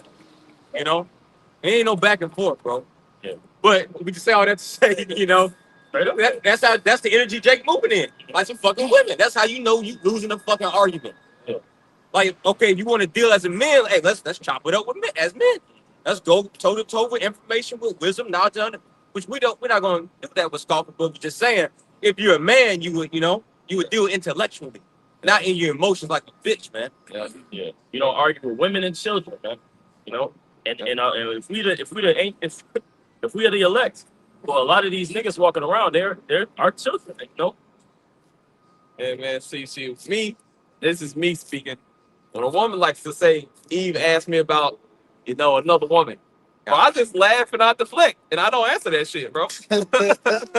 I completely laugh in Eve's face and deflect that shit, bro, and just keep it pushing. I don't even entertain Eve. Eve, like the brother just said, women are children, man. Don't entertain them. The more you entertain them, the more they feed off that shit. They love it. They love the arguments. They love the back and forth, man. Don't give a bitch, your time and your energy like that, man. It's toxic, bro. Yeah. Yeah. I got a quick. Oh, go ahead. Oh, so like, yeah. No, go ahead. I'll come back to you. All right. This is 1 Corinthians chapter 14 and verse 20. Brethren, be not children in understanding.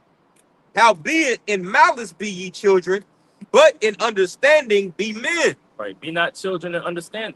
And a lot of that's a spirit on Israel, in general. You seen that, last week when the individual came up to our elders and tried to question them, almost interrogate them, not knowing anything, not being persuaded in his own mind of what he believes, the people that he follows, not actually searching these things out, and that's a sign for us to understand for ourselves. You see, be not a child in these things, because these mere teachings that we understand, that we go over, religiously, if you will, for lack of a better term, all the time, persistently. Well, it's going to come to a time where we're going to have to actually be tested upon these things, and that test is not a group test. Right now, you can come out here and you can have brothers being helping you with the pronunciation of Hebrew words that you might not have remembered or might have slipped your mind, right? Or you might have biblical prophecies that your brother slightly correct you on, but in a minute, those slip ups will not be addressed. They're going to be tested upon. They're going to be, do you know it or not? Is it this or that? And it's coming to that. And you see a lot of people are not preparing for it. They're studying in a way where they don't actually believe that these things that they're actually going to happen. So the spirit to be in is being like a man. Girding up your loins. Can you read that again? Oh, yeah, I go back. Or you had something else too? Yeah, it's all good. I'll go back to 1 Corinthians. 1 Corinthians 14 and verse 20. Brethren, be not children in understanding. Howbeit in malice be ye children, but in understanding be men. Right, in malice.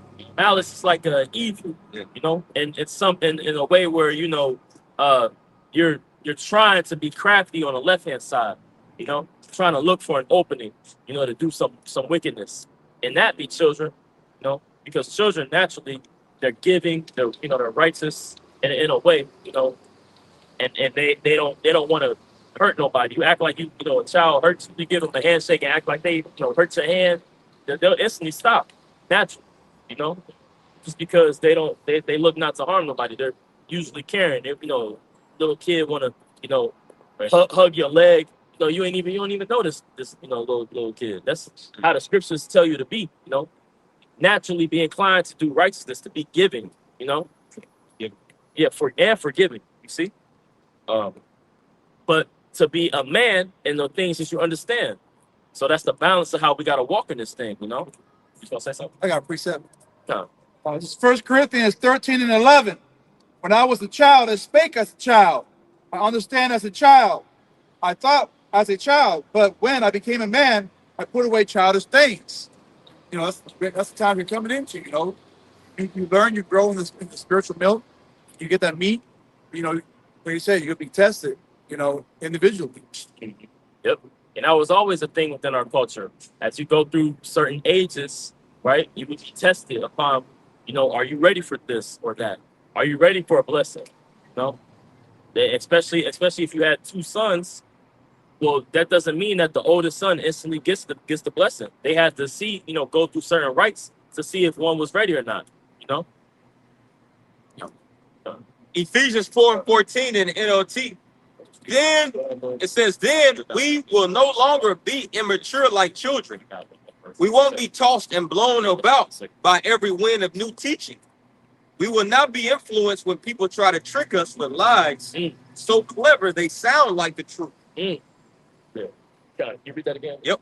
Ephesians 4 and 14 NLT.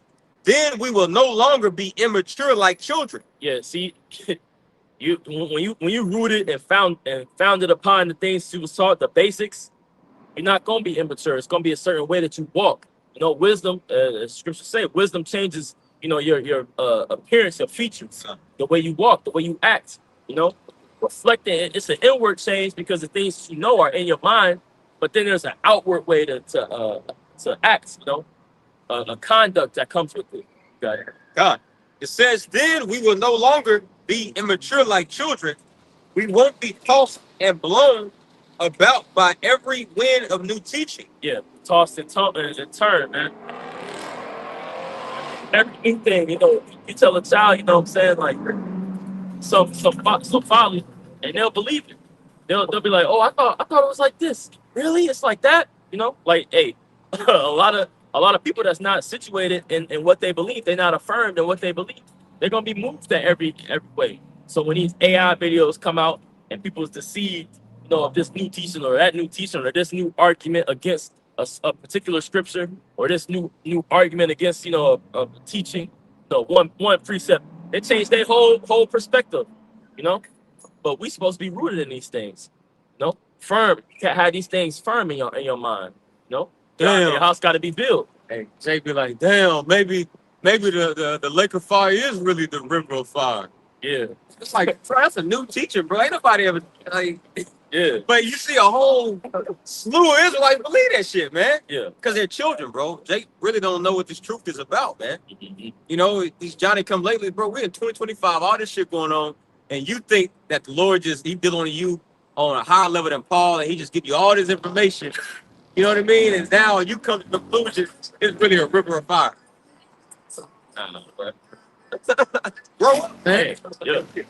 Yep. So it says, Ephesians 4 and 14, then we will no longer be immature like children. We won't be tossed and blown about by every wind of new teaching. We will not be influenced when people try to trick us with lies so clever they sound like the truth. Right. Hey, under the influence. You know what the scriptures talk about? Being drunk. You know, drunk upon, you know, certain philosophies. All right, not getting drunk, to be sober, that we're vigilant, you know, watchful. You see? But a lot of these people can be influenced easier. And what do you have? You have, you know, something on the internet called influencers, you know, trying to constantly pour new drink down your throat, you know, pour new drink down your, you know, give you something new. Every day somebody got to come out with some some new way, some quick way, to get rich, some new philosophy. These people are backed by certain corporations paying them big bucks to try to just come up with new things, false news, falsified information, secretly tapping into certain groups to trip them up, So we gotta be affirmed in these things. Mark the 4th chapter. Where are you rooted? Where are you planted at? How are you watering? How are you watering yourself so that you can grow? Where's your light coming from? What kind of seeds are you developing, man? That goes back to how you're being cultivated. If you actually being cultivated in the spirit of Yahweh Shemi Yahushua, you're gonna be growing up a certain way, and you're gonna be producing fruit in a certain way. So when Yahushua comes to visit, hey, he gonna see whether you got fruit or not, man. Just like he did that fig tree. Yeah. You see? Hey, but now is the time to get right. You had that account where the Lord seen the tree and the servant was like, hey, Lord, let me get a little more time to make sure give it another chance. Well, we have this chance. We have a grace period that the Lord has given us to get right, where we can produce fruit, that we can be rooted to be able to go through certain things. But a lot of Jake is playing with it. So what we gonna do with it though? That's the reaction. It's going back to 2 Peter 3 and the 3rd chapter. I'm gonna read through 3 and hit 4. Yes. Knowing this first, that there shall come in the last days scoffers, walking after their own lust. Here's the point. And saying, where is the promise of his coming? For since the fathers fell asleep, all things continue as they were from the beginning of the creation. Yeah. We've been in the end times. We've been in the last days. My great grandpa was been saying that. He was saying, "Oh, I been knew we was the black Jews." Yeah, you hear you tell somebody that we're the Israelites for real. They're like, "Oh, I been knowing that we the black Jews." Like, nigga, did you hear what I just said? They're like, but hey, our people, they're foolish, man. See, but they constantly harking on that. Oh, I been knew that. That ain't no new shit. You ain't putting me on. Hey. Sorry, can you read that? Or, Yeah, once you tell Jake he is like, you can't tell him nothing else after that, bro. He knows everything. right. After I'm an Israelite, okay, big. He knows everything. You can't tell a nigga shit, bro. Right. I done read the Bible 10 times when I was locked up in juvie. Yeah. And niggas swear they know something. Yes. Ready 10 times and came out doing the same shit, nigga. Yeah. You have not changed. You are not convinced. But hey, it's all good, man. So we're not out here to convince anybody, man. Okay?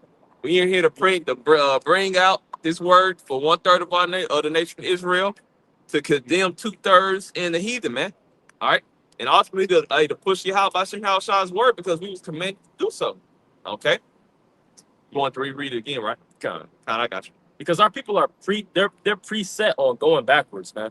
They're preset on going in circles. Just like when we was in the wilderness. They're set on just going in circles. Keep doing what they've been doing. By the programming of this damn devil. See? You got it. 2 Peter 3 and 4 again, saying, where is the promise of his coming? For since the fathers fell asleep, all things continue as they were from the beginning of the creation. Verse 5, for this they willingly are ignorant of, that by the word of the Most High, the heavens were of old, and the earth standing out of the water, in the water, whereby the world that then was, being overflowed with water, perished. That's good. Verse 5. Yeah. Verse 5. But this they willingly are ignorant of. They're willingly ignorant. Right now, you have a choice to whether to get yourself ready and prepare and actually understand and study. You have a will, like what are we in right now? The age of information. You could easily type up on your phone, these scriptures, look them up, follow along, go into the Greek, go into the Hebrew, go into the origin, the etymology, go into the context, go into the, all these things. Look on the map, see exactly the cities where I have to pull up the Google Maps, see what it looked like today. Going to the ancient relics. You got a time machine right in front of your hand where you could go and seek these things out yourself. But most of our people willingly don't want to go into. They don't. They willingly want to stay ignorant. They choose to be to be handcuffed and in shackles to false teachers, man. You gonna say something? Yeah, I was gonna say, especially like with Chat GPT now, bro. Right. It's like, damn. That's It's like you ain't even gotta. I mean, still do it. You gotta study. You gotta dig into things. And of course, even with Chat GPT, we use it often. But even with that, bro, it's still ran by Esau, and so it still pushes out his narrative. But what it does, it just helps basically just gather a whole bunch of information and data from all these different websites and articles and videos and stuff, and it just puts it all together one right there for you, to where it kind of eliminates a lot of click it here, yeah, all that, navigate through different, articles and stuff. But nonetheless, it just, proving a point.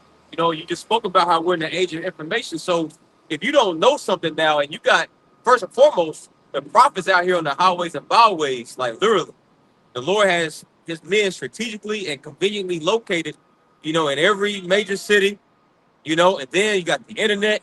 So it's like, if you don't know something, bro, it's like, yeah, you're willingly making yourself ignorant. Can I get this quick one? Yeah. Proverbs 24:12 NLT. Don't excuse yourself by saying, look, we didn't know. Excusing yourself, because a lot of these people, they're fulfilled in, like just looking for themselves for an out. They want to help themselves out by saying, I see it's different. Lord, I was about to, before you gave me the truth, I was about to go to the league. I was about to have this rap deal. I talked to Diddy himself, and then they think that they can excuse themselves out of the judgment. I had something going on, Lord, when you gave me this call. So how, you come on, what you expect me to do? Hey, Yahweh Shah gives a parable of that in Luke 14. How he had prepared this wedding feast, and he called those guests that were bidden into the wedding feast, but they all made an excuse. One said, "Oh, I just married a wife. Yeah. I can't go." Another said, "I just bought this plot of land. I gotta go till it up first." Right. And another one had bought some oxen. Like, I haven't proved the oxen yet. And so they made all these excuses. That's what Jake is known for. I had a coach in high school. He says, excuses are like an ass. We all got one. Everybody go. Yeah. Everybody got one. My coach said this shit too. Yeah. But that's true. Yep. But at the end of the day, the elect, they not making no excuse. They heard the call. Hey, the Lord put his spirit of fear inside of them. Like, oh, I got to do something with this, man. Yep. So it says to excuse yourself from a meal that somebody's prepared for you is, right now people don't have no fucking manners, so they'll do that. Yeah. But it was highly disrespectful in the ancient world. That's like breaking a promise. Somebody's labored for you, like that's, imagine you going on a journey and them accepting you into your home, into their home, and you haven't eaten, and you haven't had a bed to stay in, and then they say, oh, we're gonna slaughter this lamb for you that we've been keeping it. We seen it come out of its mother, and then we raised it up, and all of a sudden you came this day, and we slaughtered it for you. The food, the seeds that we toiled, we went in the field, we worked for it daily. That cauliflower, this and that. We gonna cook it up for you all day, kind of. The niggas talk about Thanksgiving, but in the ancient world, hey, it was an all day kind of meal for you to prepare a feast for somebody, for you to just say, let me excuse myself, I'm tired, let me go to sleep. Mhm. Those is fighting words, man. Yeah. And that's what the elect is doing. We prepared the Lord, I'll say, the Lord has prepared a feast, prepared a table for you in the face of your enemies, and offer you to eat and drink. Yet our people have waved the finger. They rather have GMO, they rather have lies, they rather have food that's not convenient for them. Yeah. But there's a recompense for that. That's it. Proverbs 24:12 NLT again. Don't excuse yourself by saying, look, we didn't know. For the Lord, Yahweh Bashimah Shah, understands all hearts, and he sees you. He who guards your soul knows you knew. He will repay all people as their actions deserve. He knows you knew, right? Like, how do you not realize that somebody cooking the meal in the house. You don't smell the food. You don't see them going in and out, turning the, opening the windows up. The house, a little smoky here and there. Hearing the instruments go off, hearing the clattering. You know somebody working. You know, you couldn't tell. You didn't see the signs. You know, you couldn't read the room. Right, something's going on here. What's going on? Let me try to, where can I help? So the Lord knows people knew, man. But here it is. A judgment is going to take place of that. Something is going to happen because of that, and we're witnessing it. Why is EBT? Why is shut down the EBT going on? Why is Trump continuing to go at these heads of other countries forward in war? Why are we still, why are things happening upon the planet Earth? Why is AI ramping up? Why are you seeing a police state happening in Chicago? Why are you seeing a police state happening in New York? Why are all these things going on? Well, it's the judgment of the Lord. A lot of these comforts that people walking around with, they're not going to be here in the next coming months. But see, keep going about your fantasy. Keep telling yourself it's going to get better. Keep singing them hum songs, hum songs, the million man marches. Keep believing them lies that our people told that it's going to be peace. Keep believing that. And you're going to find out. You're going to find out to come that it ain't coming. No, the Lord is having a spirit come upon the planet Earth for the judgment of the people. And the Lord got people in a particular place right now for them to make a decision on what they're going to do. You got it. Go ahead. Oh, was it more on that? Oh, it was another way. Just went straight into what you was talking about. You got it. Second Maccabees 2:26. God. Therefore, to us that have taken upon us this painful labor of abridging, and abridging is basically where you summarize it. It says it will, and that's basically what we do through the spirit and power of Yahweh Shema Shah. We summarize the volume of the book, and every lesson, every video epistle we do. Once again, it's not us; it's through the spirit and power of Yahweh Shema Shah. We're painting a picture. Every time a brother uploads a video or comes out here to preach, we're painting a picture with the scriptures, man, so you can see Yahweh Shah, so you can ultimately see, okay, what the Lord is doing. So it says, therefore, to us that have taken upon us this painful labor. It's a painful labor. Brothers work just like you. Sun up to sundown. Still, it's a painful labor, man, to toil in these scriptures. Study. You still got to watch it, listen to the apostles, listen to the brothers' videos. You still got to pray. You still got to fast. You still got to go out to the highways and byways. Whether you sick, you under the weather a little bit, whatever, man. It's a painful labor. But it says, therefore, to us that have taken upon us this painful labor of abridging, it was not easy, but a matter of sweat and watching, even as it is no ease unto him that prepareth a banquet and seeketh the benefit of others. Yet for the pleasuring of many, we will undertake gladly this great pains. As ultimately the elect, we endure all things for the elect's sake. Starting first and foremost with Yahweh by Shema Shah, and then every man his own order. Elder High Priest Abba Bibbins, the men on down, our apostles, man. Look at all the work the apostles put in, bro. 35, 40 plus years. You had decades where nobody was coming out to watch, listen, nothing, bro. But they still did it through the spirit of Shah. They undertook that gladly, man. And through their endurance, through the spirit, look what is reached. You got brothers and sisters all over the world believing this doctrine, man. I can say too. That's why in the Obadiah, they call us, hey, Lord willing, we're part of that number, they call us saviors, man. To be a joint heir with Yahushua it's more than just words on a page, man. All right, being joint heirs with Yahushua, yeah, we suffer with him, but hey, when Yahushua come back, we're gonna be glorified with him, man. Listen, man, in the kingdom of heaven, when that 1/3, especially that 144,000 men that the scriptures speak of, in the kingdom, bro, our people is gonna worship us, man. Our people is gonna look at us as as saviors, man. All right, of course, you're gonna have the ultimate savior, which is Yahweh Shema Shah, Yahweh, through his son Yahweh Shah, man. But hey, that 144,000 men that laid down their lives, all right, for Israel as well, and they gonna be looked up towards too as well. They gonna be reverenced too, man. Our work here ain't gonna be overlooked forever. Yeah. You know? Yeah. Yeah, 2/3 of our people can talk shit to us. All right, go on a comment board, come out here, try to fight us, do whatever. You know, but that ain't forever, man. Once the Lord kill these niggas, all right, and bring them back in the kingdom, okay, they gonna understand, like, damn, it's gonna be in their mind, like, damn, I fucked up in my past life. They gonna be hurt, you know. But when they see the elect, they ain't gonna be like, damn, these are the creme de la creme. These are the ones that the Heavenly Father and the Son love the most, man. All right. You know, when we come into a fucking room, we gonna light it up. You know? Revelation 3:9.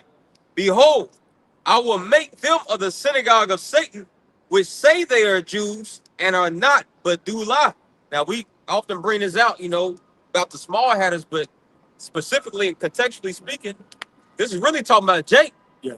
You know, what is that? They are not all Israel, which are of Israel. Romans the 9th chapter. You know, so that's what that's going into. Jake, that's, you know, they know that they're Israelites.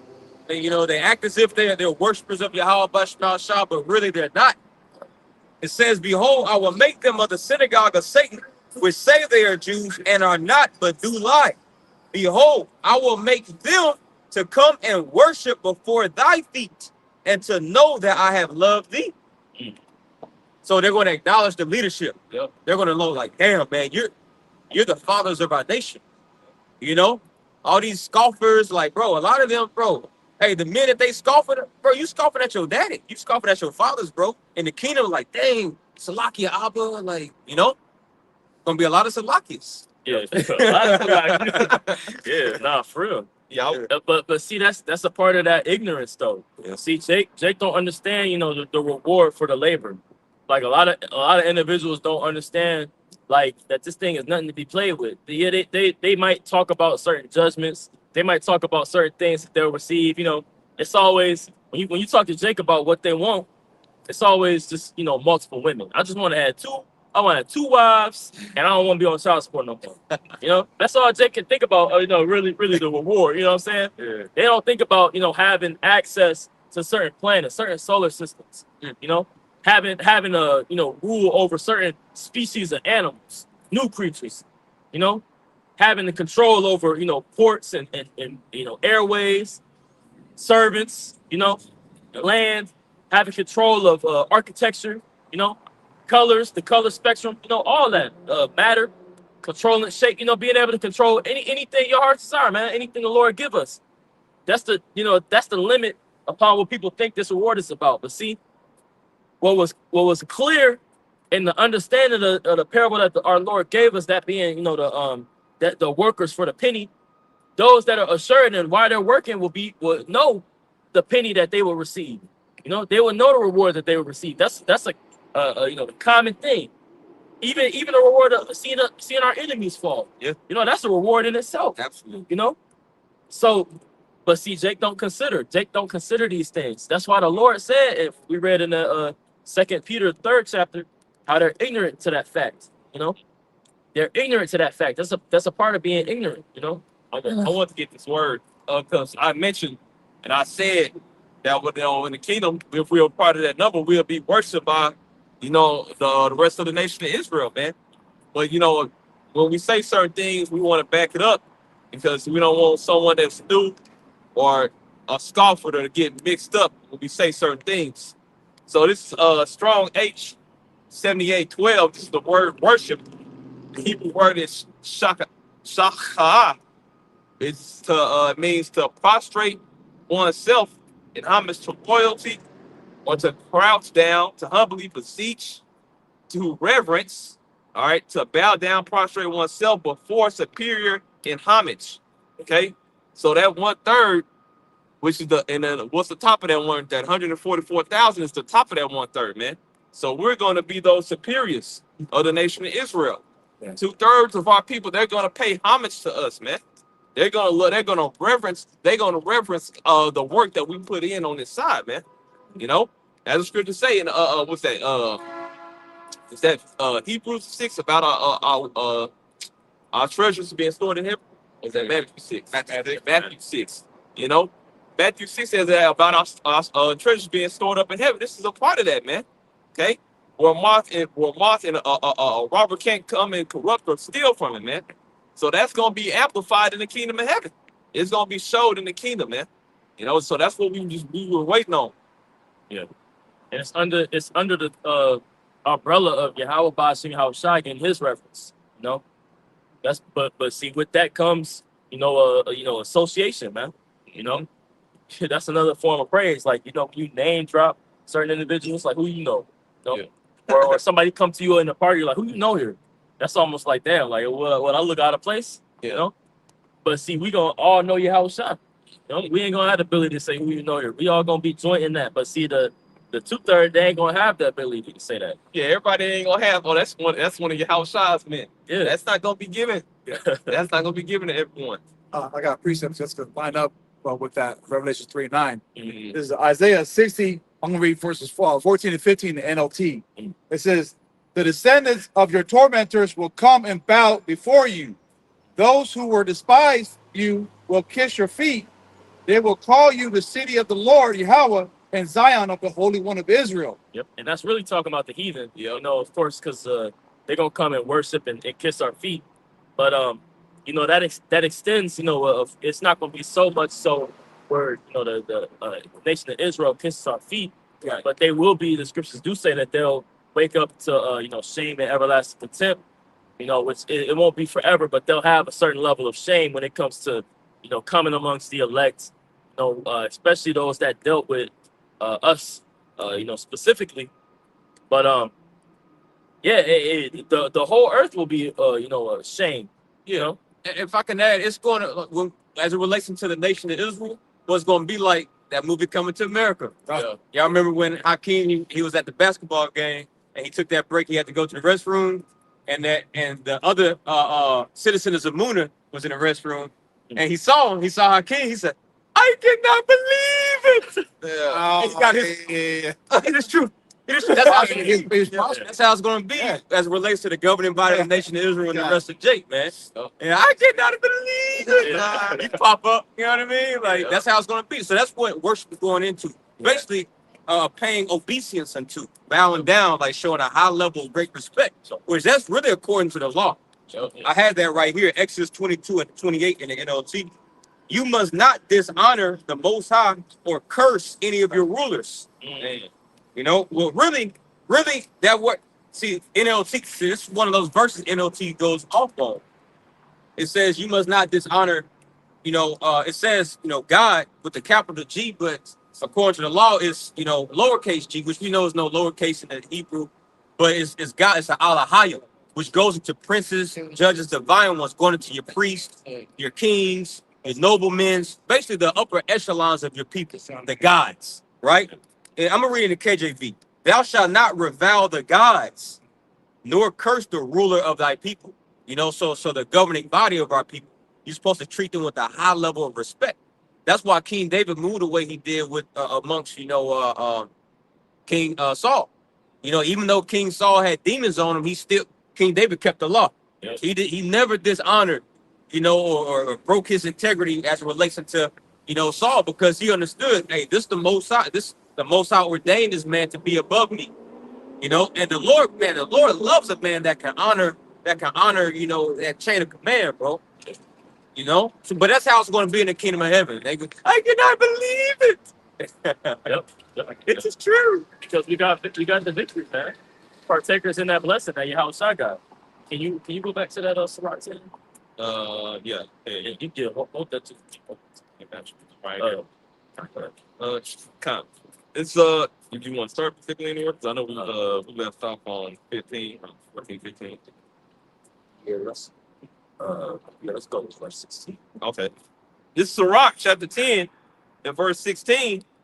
The Lord overthrew countries of the heathen and destroyed them to the foundation of the earth. Verse 17, he took some of them away and destroyed them and have made them memorials to cease from the earth. Pride was not made for men, nor furious anger for them that are born of a woman. Yep.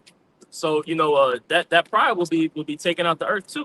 Because a lot of people they will use that. They'll use that, but I never you know, give you due credit, Okay. give you this or that, you know, give you you know, I'm your this or that, I'm your big brother, I'm your, you know, I'm older, I'm your elder, you know, or just simply being older than you. You see, but hey, that credit will be due, and exactly the people from the nation of Israel too. You know, that honor is going to be due. You know, after they give their honor to the to due men, you know, read Sirach the 44th chapter. You know, let us now give, you know, honor to famous men, you know, roughly paraphrasing. See, so there is a certain level of respect and esteem that, you know, the elect will have, and famous men will have, man. You know? Can, we, can we get that book of Solomon? 14, yeah, and 20. Yep, no, 20. Yeah, I think so. 23, right? Verse 8. Sacrifices, ceremonies, made. Yeah, 22. 22. Okay. Wisdom of Solomon, chapter 14 and verse 22. Moreover, this was not enough for them that they erred in the knowledge of the Most High, but whereas they lived in the great war of ignorance, Right, and when it says, and whereof this was not enough for them, it goes into to idol worship. You know, because we were talking about, for the most part, how Jake doesn't understand. You know, Jake don't understand what a part of this reward is for.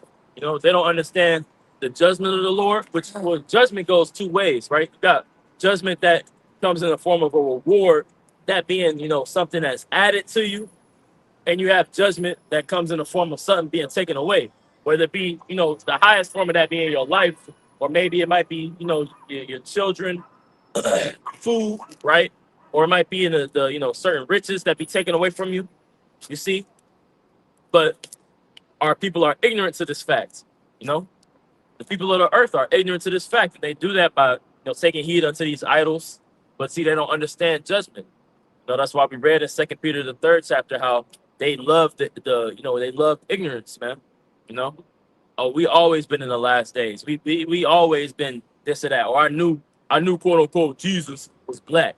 You know, I knew that already. But they're still ignorant to the fact of, you know, the small things that he planned to do. They're ignorant to the fact of why we even out here. See, why are we giving them warning?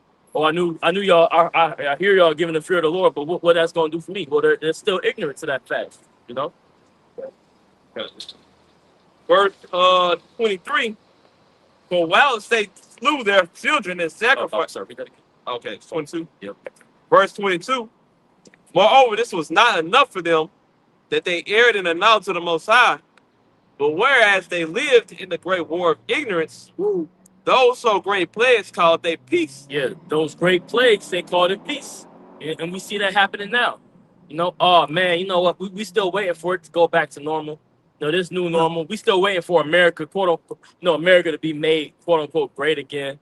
You know, we still waiting. You know, I know, hey, Trump said that it's gonna be a rough road, but when these tariffs, when they start to really take place, after a while, the economy gonna bounce right back. Well, they don't know that this is a plague from the on high, man. They don't know that these certain things, ice coming up in your house, ice breaking your windows down, you know, they calling, oh, when we get these illegals out, it's gonna be peace. They don't know that this is a plague, man. They thinking that the effect of all these things happening in the earth is gonna manifest itself in being peace. Well, that's being ignorant to the fact of what the Lord is doing, because you steady serving idols. You steady worried about this, you worried about that, and not understanding the will of the Lord, man. Got it. Normalcy bias. Right. Yep. Verse 23.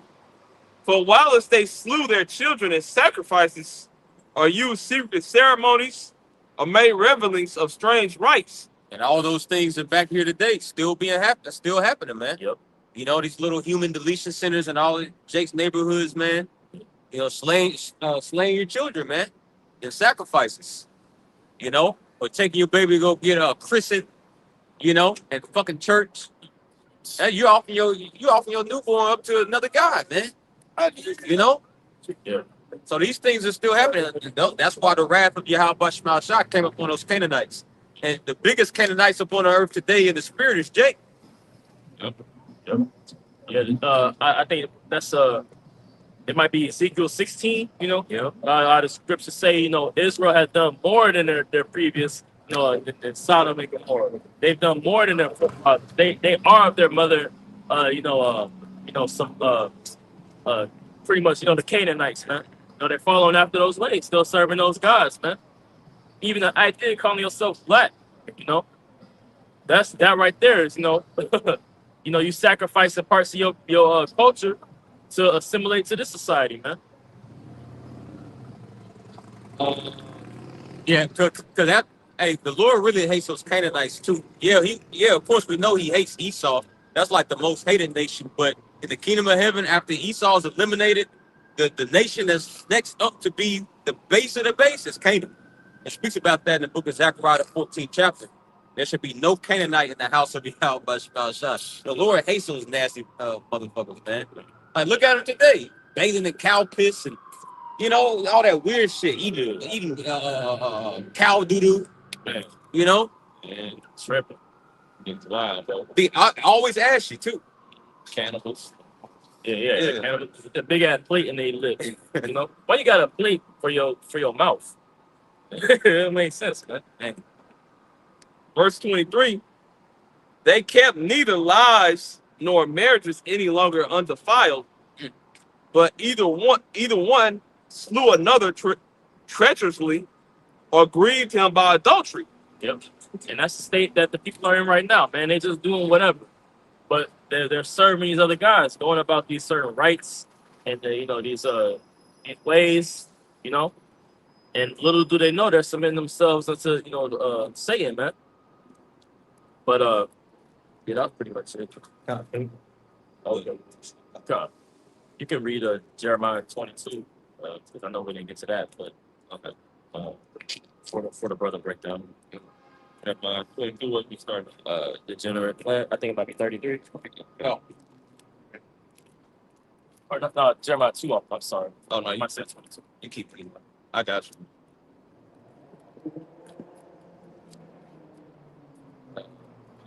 Play it.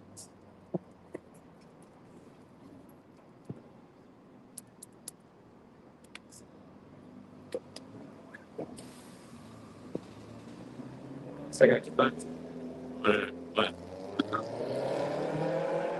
where's he gonna get to?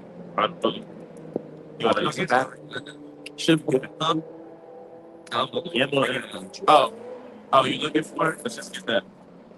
Yeah, I had it for you. It's already something. Oh, okay. Actually, I mean, I call it this, but it's a different one. Jeremiah 2:33. Why trimmest thou thy way to seek love?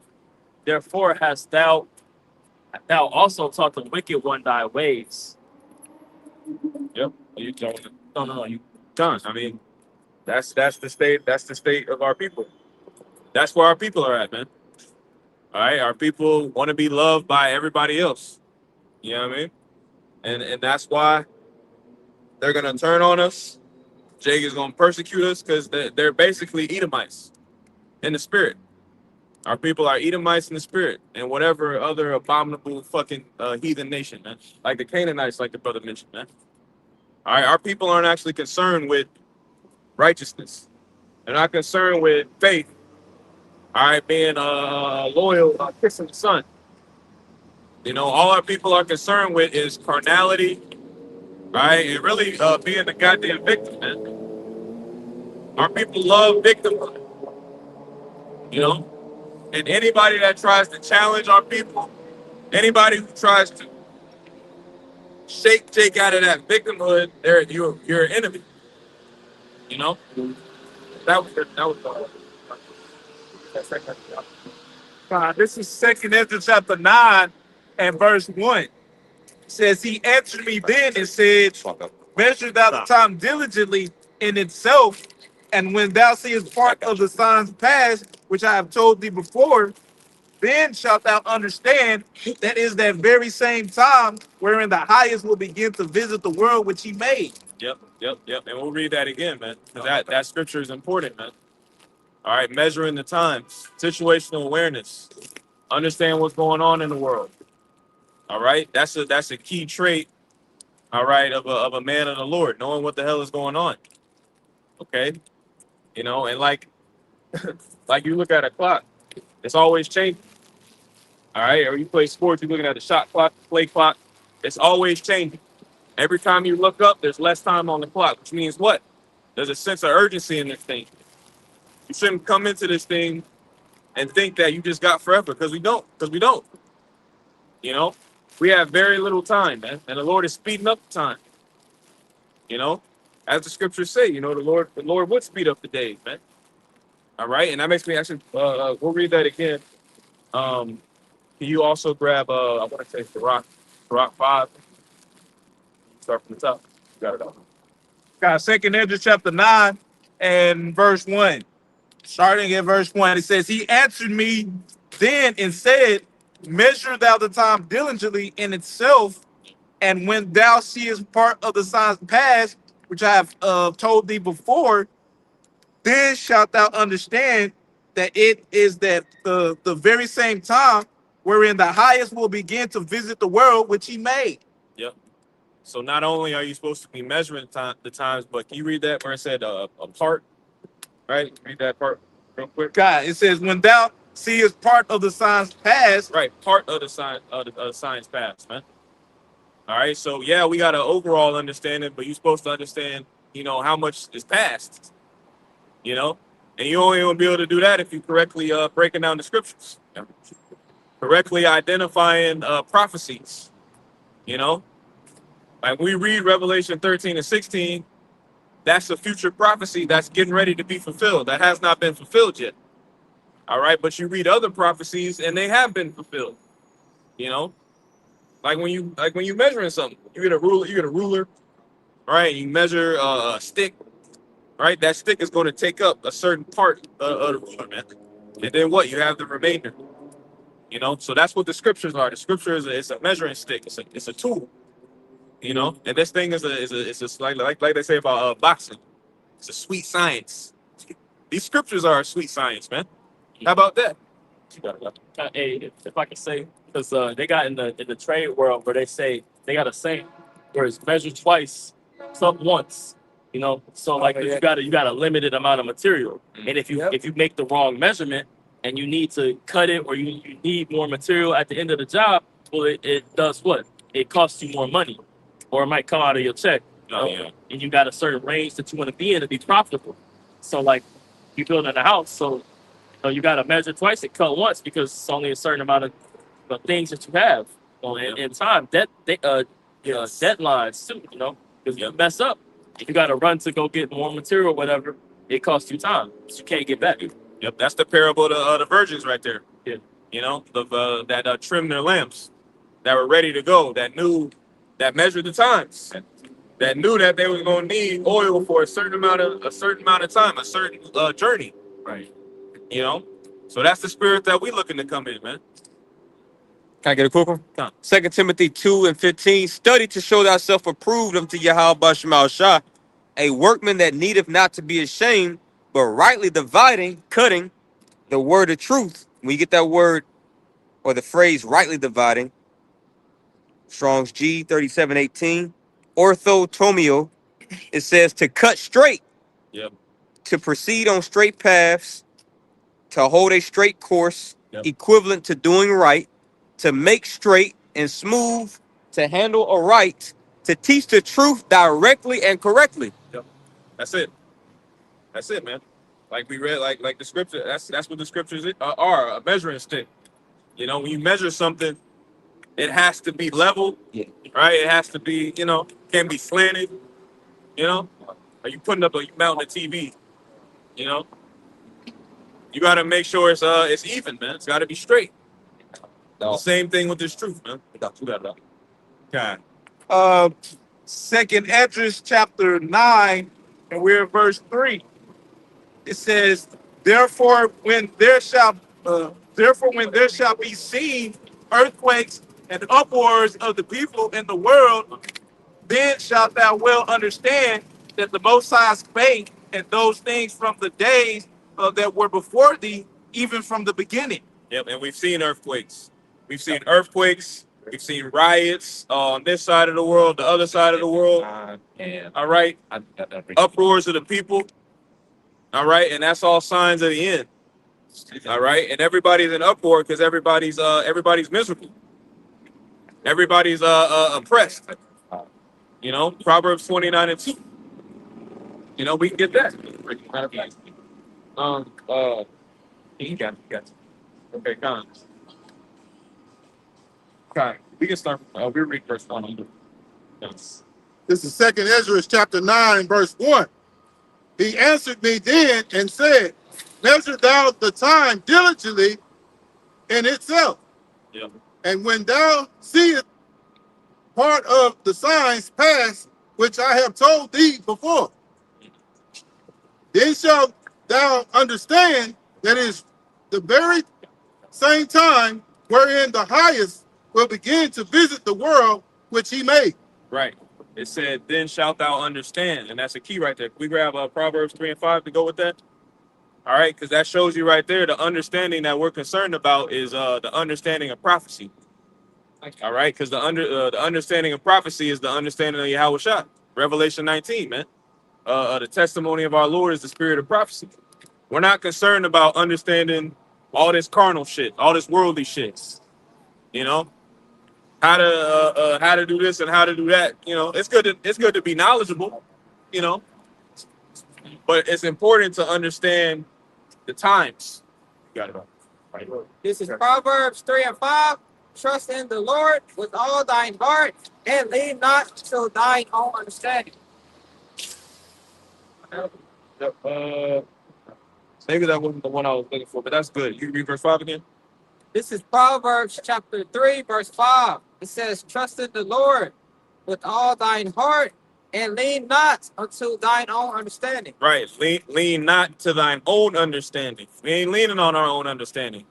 We leaning on the understanding of these scriptures, right, which was passed down from the elders and apostles on down, and the Holy Spirit. All right, that's the understanding that's going to get us through. You know, Isaiah 33 and 6, wisdom and knowledge shall be the stability of thy times. All right, what you got about it? Okay. Verse 3.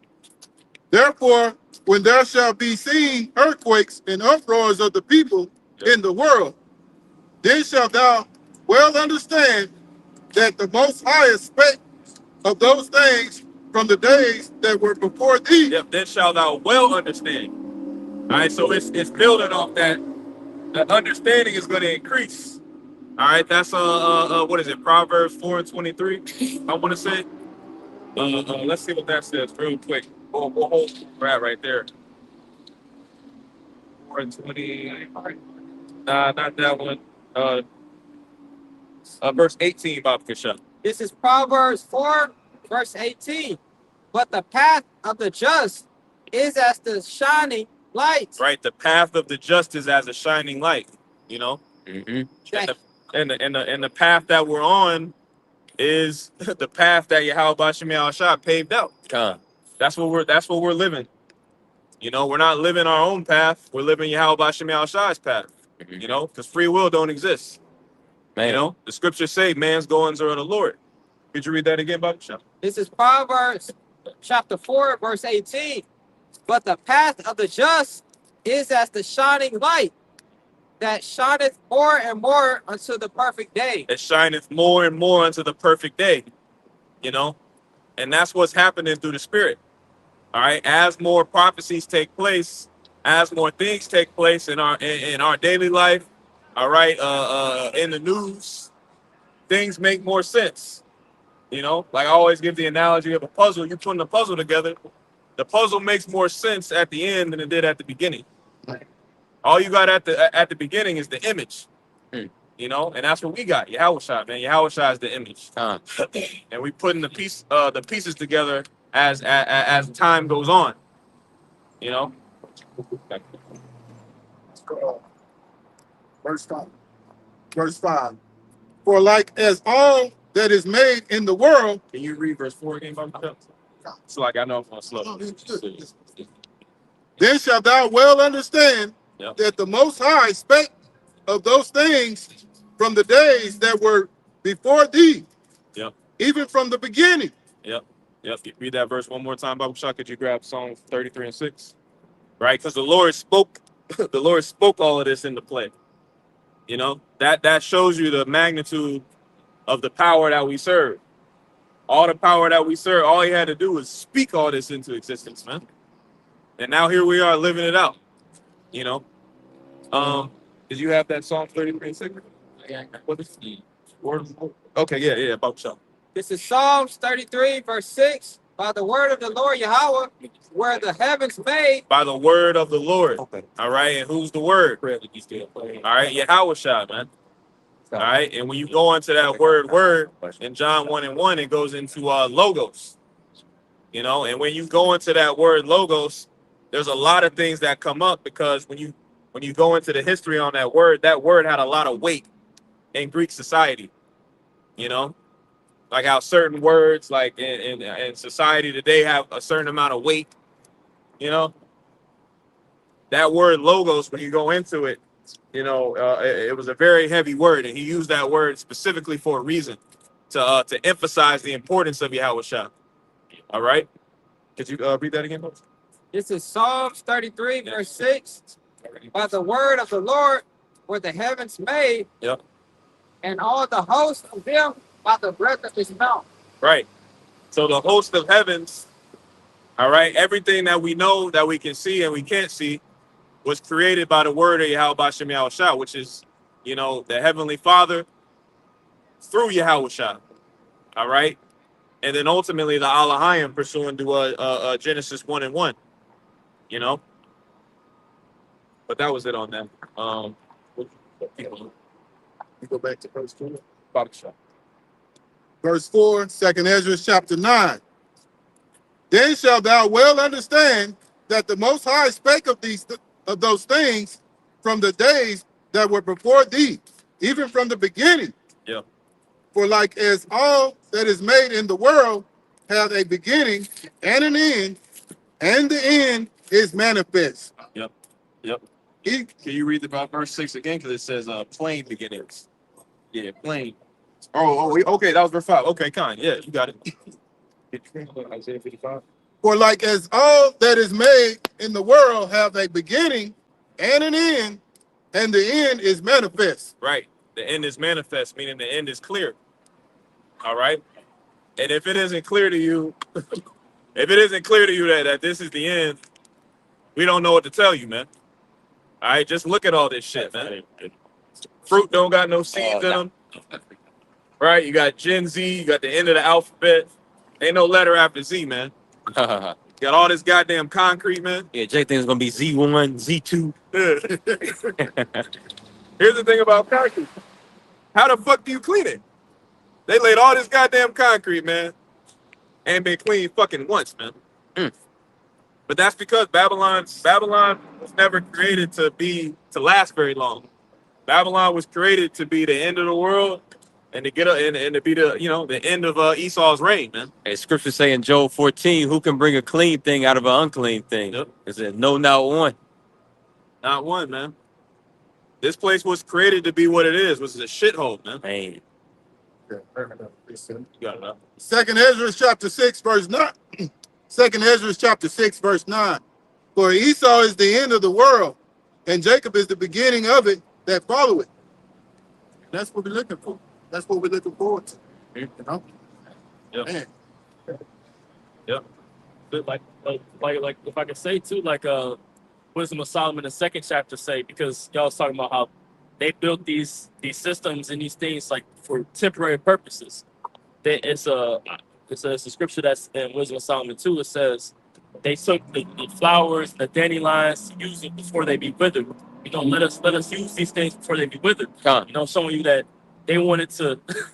they're building things. Just they know it's only temporary. Or you got buildings that was here but they put up because they thought that it was going to be temporary for something greater, and then they just went on with things. It's going as they go. You know. And that's how this whole system is. That's why it's going. That's why it's collapsing before our eyes. You know? Man, if I can add, like, you go up to up north, like Philadelphia. I've been up there a few times, bro. Like back in the day, like in the 60s, 70s, 80s, Philadelphia was like one of those booming cities. Like all those big old, skyscrapers and big, illustrious buildings. They were, slam packed full of business. commerce going on in and out. But now it's like, bro, Philadelphia is damn near like a ghost town. All those buildings is empty. Yeah. A lot of squatters living in there. A lot of fires. Detroit as well. Oh yeah. Detroit Fire Department. Most of their fires is not fires, involving like families that's living in it, but mostly just vacant, big ass buildings Yep. that's just empty, man. Yep. Just going into the point y'all making through the spirit, bro. Like this place, like it was created ultimately not to be refurbished and be rejuvenated, but ultimately just be built, just to be destroyed, man. Yep. And at the end of the day, it's Yahweh Hashem Yahweh Shai is taking the murder. He's taking the murder. So Yeah. that's a big part of what's going on. Mm-hmm. Yep. And we got to remember too, Esau is he's a warlock. He's a witch. Like Babylon the Great is a big ass experiment. You know what I mean? It's a big ass lab rat. Mm. Yeah. Like when they test on animals and they just they don't give a fuck about the animal. Yeah. They want to get the knowledge that they want, the intel that they want, and they discard that shit. Mm. And that's what they're doing here in America. That's why they called you a worthless eater. Man. Put that shit on your license plate, man. You know? God. That and look at the money too. Yeah. You know? The money is dead. Money ain't even an asset. It's dead. You know? And they don't have any intention on paying that debt back. Look at the what is it, 38 trillion? It's a new number every time, a brother can bring it out. That's a nigga, bro. Esau talking about, Jake, Yeah. later on your credit card bill, okay, $500, $1,000, but they paint you out to be a worst criminal, like, horrible credit score. Bro, Esau, he's the biggest nigga, like you just said, bro. Trillions of dollars in debt with no intention of paying that bitch back. Yeah. Esau's a nigga, bro. Yeah, like Mike Epps got that one skit where he talking about how Jake borrow money and don't never give it back. But that's Esau though. Yeah. Esau borrow money and don't never give it back. And then he wanted to devalue the money that you got. But that's also a sign that this is Rome too, because Rome was doing that back in the ancient world. God. They devalued that silver coin that they had.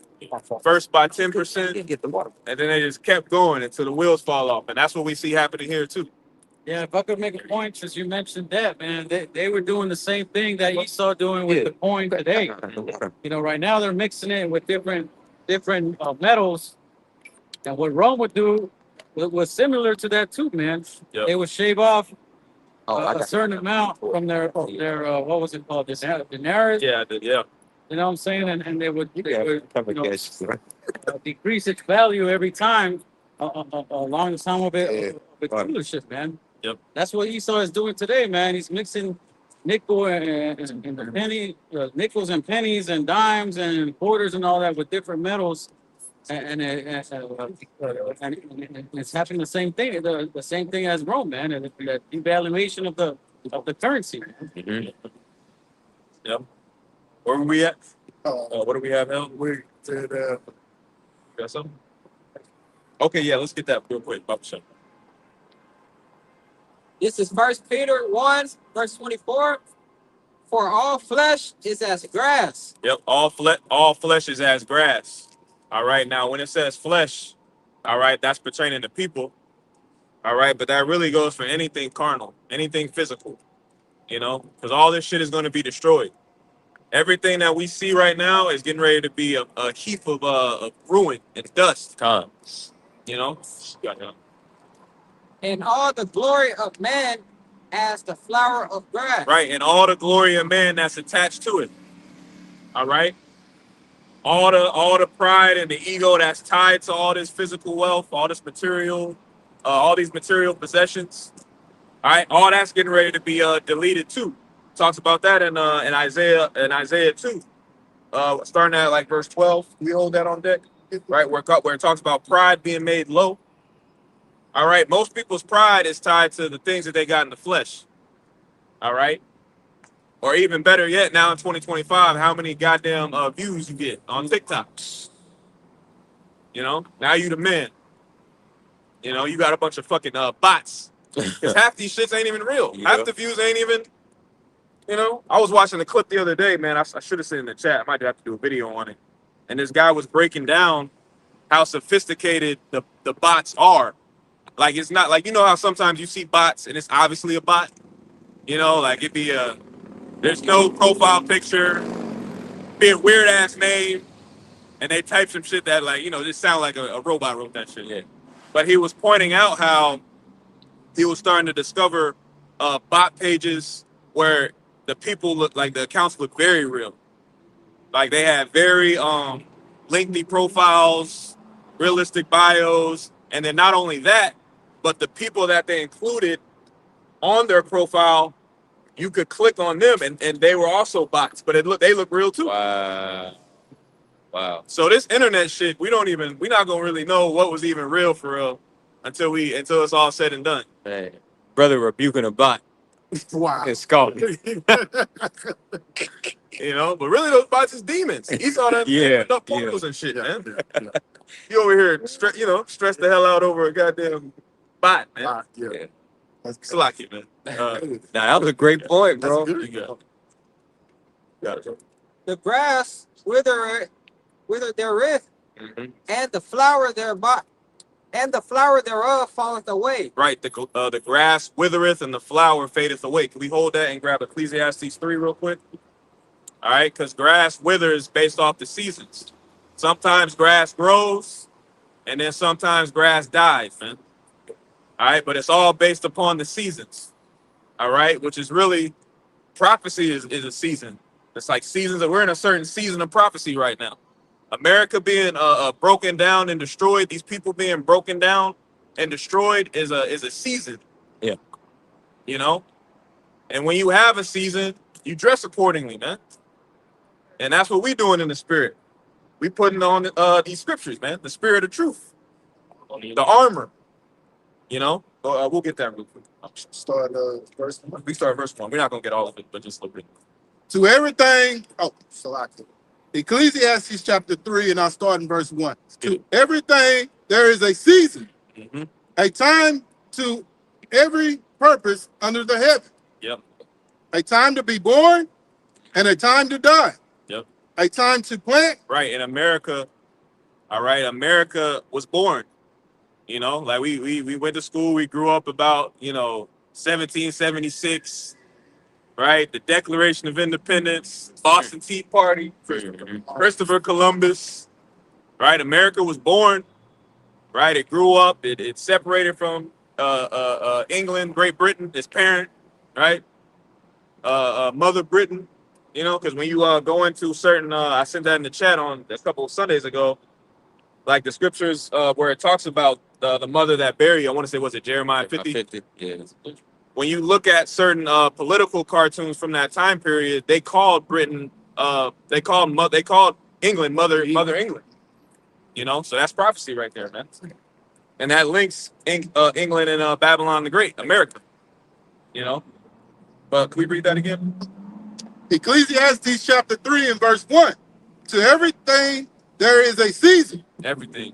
And a time to every purpose under the heaven. Mm-hmm. A time to be born, a time to die, a time to plant, and a time to pluck up that which is planted. Yeah, a time to pluck up that which is planted, man. And we're watching Babylon the Great get plucked up. Spring cleaning, man. The Lord is getting ready to clean up the planet Earth. He's getting ready to uproot, the thrones of the wicked, Esau, and the heathen that have joined hand to hand with him. All right? But that was pretty much the point on that. We'll finish this up. This is 1 Peter 1, verse 25. But the word of the Lord endureth forever. Yeah. And this is the word which by the gospel is preached unto you. Right, but the word of the Lord endureth forever. All right, so the word of the Lord, Yahushua, really, he's immortal. Yeah. He can never be defeated. His will can never be manipulated. It can never be changed. Yeah. Altered. Yeah. What is that? Malachi 3 and 6. I change not. And then can we read that one more time? And then I know I asked for that Isaiah 55 before. We'll actually jump to the Isaiah 55 after that. Hey, even an earthly king, once he decrees something, he can't go back and change it. Yep. Like when you read Daniel 6, you know, with Nebuchadnezzar, he didn't want to throw, you know, Daniel in the lion's den, you know, but you know, he was coerced and manipulated, you know, by those, you know, hating ass niggas that was jealous of Daniel, you know, as you know, he has signed that decree that anybody that's praying to, you know, any god outside of Nebuchadnezzar and his gods, well, he has to be thrown in a, you know, lion's den. But you know, Nebuchadnezzar, he didn't want to have to do that to Daniel, but he Yeah. couldn't go back on his decree, on his executive order. Yeah. So if an earthly king, a heathen king at that, Yeah. can't go back on his word, how much more the heavenly king, the King of Kings, man? Yeah. So as it relates to all these promises, hey, it's coming for the Israelites, man. Mhm. Can't no heathen, no. It's this, hey, the Lord, he ain't about to change that, man. Yeah. Because you're emotional, you don't like that. Yeah. Can a brother find the precept immutability of his counsel? Hebrews 6. Hebrews 6, about to be shot. But if y'all holding something, we'll read what y'all holding though as well. You know what I mean? You know, that's an important point. That's what we banking on. That's where our faith lies on, man. The immutability of Yahweh Shem Shai's counsel. All right? We know everything else is getting ready to be moved out of the way. But we just pray that a part of that will is that we win. We make it. You know, that's what the elect are hoping for. That they're those predestined spirits that gonna win, man. Found it? Oh, okay, you got a precept? You got it. This is Ezra is thinking about, you know, prophesying and thinking about us in the latter end. It's the second Ezra chapter 14, verse 22. If I have found grace before thee, send thine Holy Spirit into me, and I shall write all that has been done in the world since the beginning, which were written by the law, that the men find thy path, and they that which live in the latter days may live. Yep. That the men find thy path. Mm. You know? Ooh. Thy path, man. All right. And that's what this is right now. That's what all the brothers that's out here right now, this is that path, man. All right. Can I get a quick one? The way monkey is. This is the way. Walk ye in it. You know? Got it. Psalms 25:4. Show me thy ways, O Lord. Teach me thy paths. Lead me in thy truth and teach me, for thou art the power of my salvation. On thee do I wait all the day. Yep. That's it. And that's what Yahweh Shai was teaching. Yeah. The path to immortality, man. The path to the back to the good graces of the Heavenly Father. You know, which is rooted in rulership and in immortality, man. All right, but it's not conventional. It's not what people think it's supposed to look like. Yep. You know. Because basically it's about the things of ancient time. Jeremiah chapter 6 and verse 16. Yep. Learn the old paths. Yep. Yeah. See, the old paths, they're not familiar to these people, these 2/3 Israelites. When you call them out and, you know, on any doctrine, they're like, oh man, that's harsh. You know, but no, that was the way the Lord set things up. And then when you get into this knowledge, you understand why the Lord set it up that way. You know, like the stonings and, you know, say for instance, the woman was being a harlot or whatever. She set on fire, I believe it's the priest. Mm-hmm. Dog, you know? Yep. So you understand that would scare the Israelites from doing something like that. So, Yep. Yep.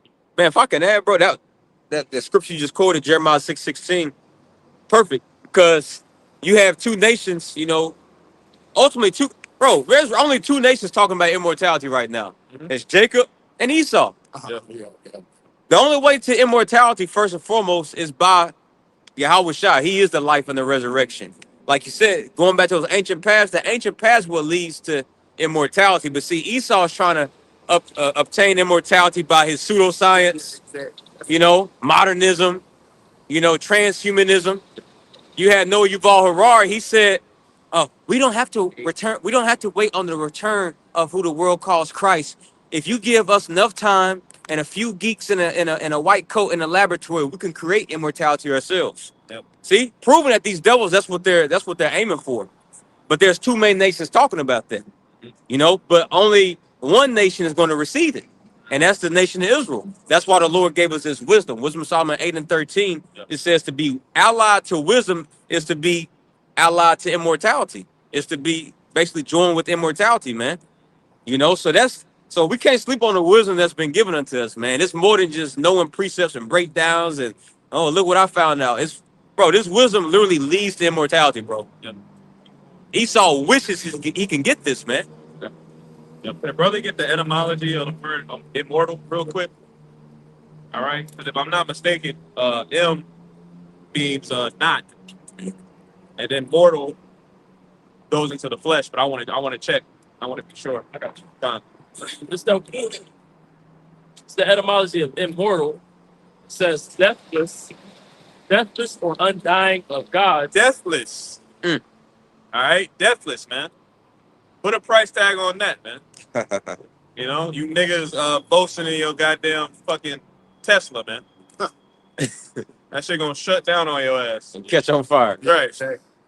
Deathless. That's what we chasing, man. Existence without that, you don't gotta die ever. You know, you got it up. And not just that, but you're gonna have life and life more abundantly. Because if you had if Esau was to have immortality, which we know that's not the case, but God. niggas gonna be miserable. Exactly. Like, bro, that's hell. You don't die and you're living in hell. So, but the thing is, we're gonna be upgraded. We're gonna have immortality, and we're gonna have pleasures forevermore. Yeah. So it's like, bro, each second is just like a orgasm, bro. It's an unending orgasm for real. Yeah. That's great. Yeah. Yeah. Yeah. Perfect bodies. Yeah. Like the brother said, immortality. We're not going to go off. You know, we go off. You know what I'm saying? So we're going to be in perfect body. We're not going to sin no more. That's beautiful. Man. Yep. And as a man, there's nothing better than being able to have an idea or have a purpose, a goal, a project, and be able to actually watch it come into its fulfillment, man. And to keep working on it and keep working on it and keep working on it. You know what I mean? Yeah. And never lose it. You know, that's what the elect are going to get as joint heirs under Yahushua. They're going to get to build up, starting with the planet Earth. They're going to build up the planet Earth. And then, you know, go from there. The reason my man does that or creates anything is because it's an image of immortality. Like Noah with the ark, right? That the ark was a sign of immortality through his lineage.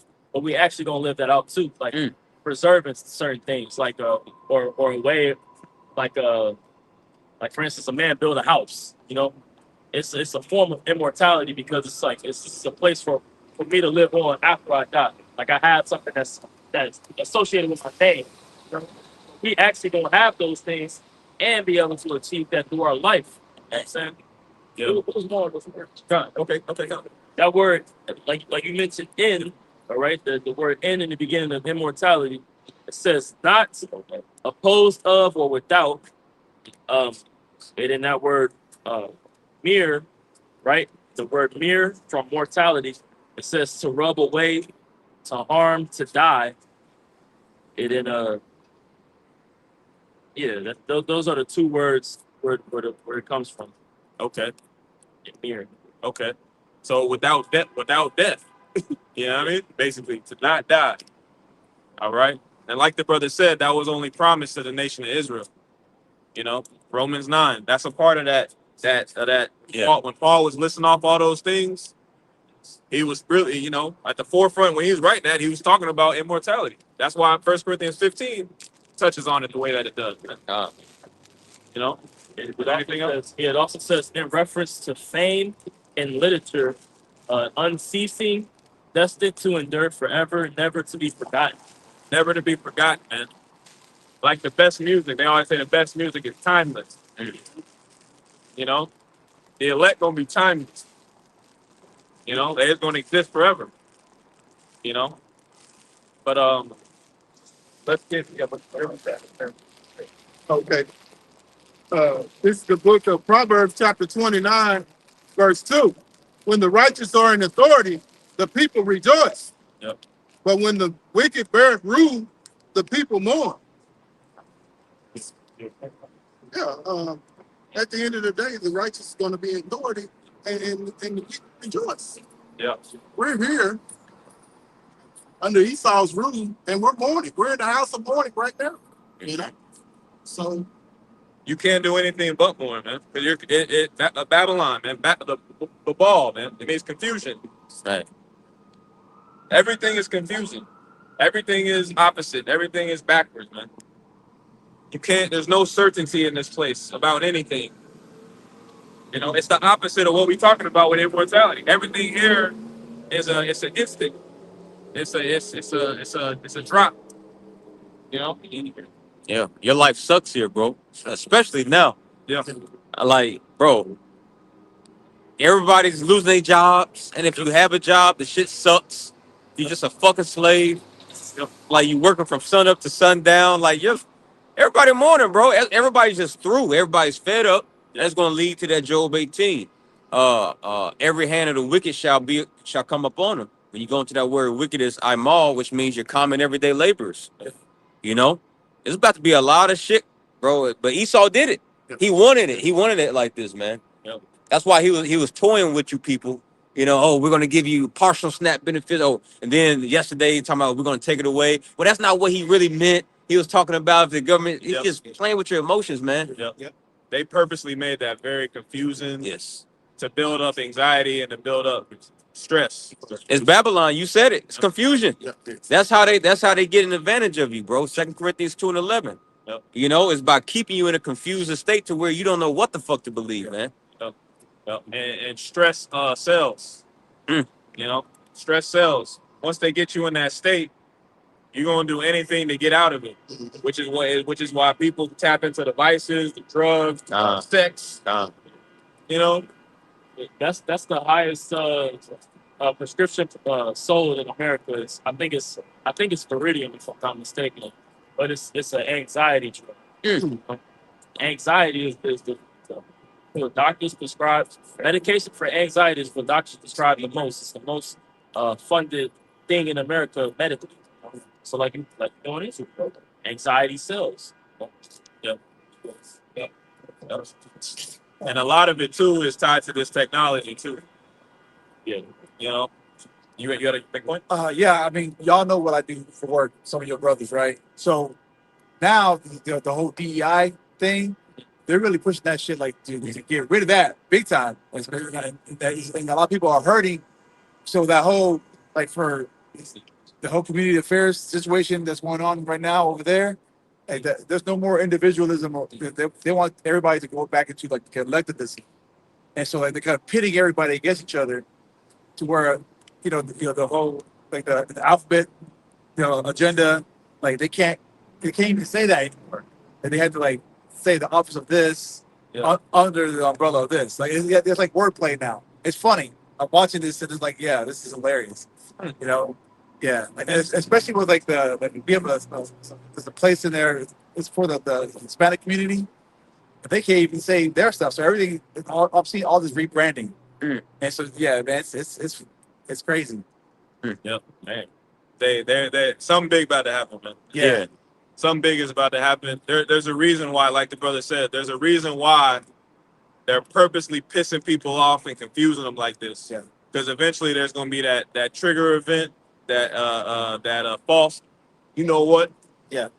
That's going to incite all those emotions that are pent up. Yes, sir. And then they're going to what? They're going to direct it right at us.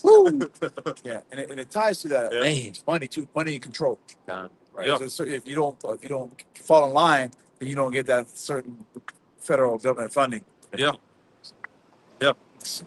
Wherever we were at, I know we've said a lot. We grab that.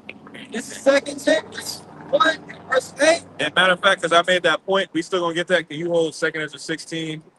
I want to say start at verse 69 or 70. Wrath of a great multitude.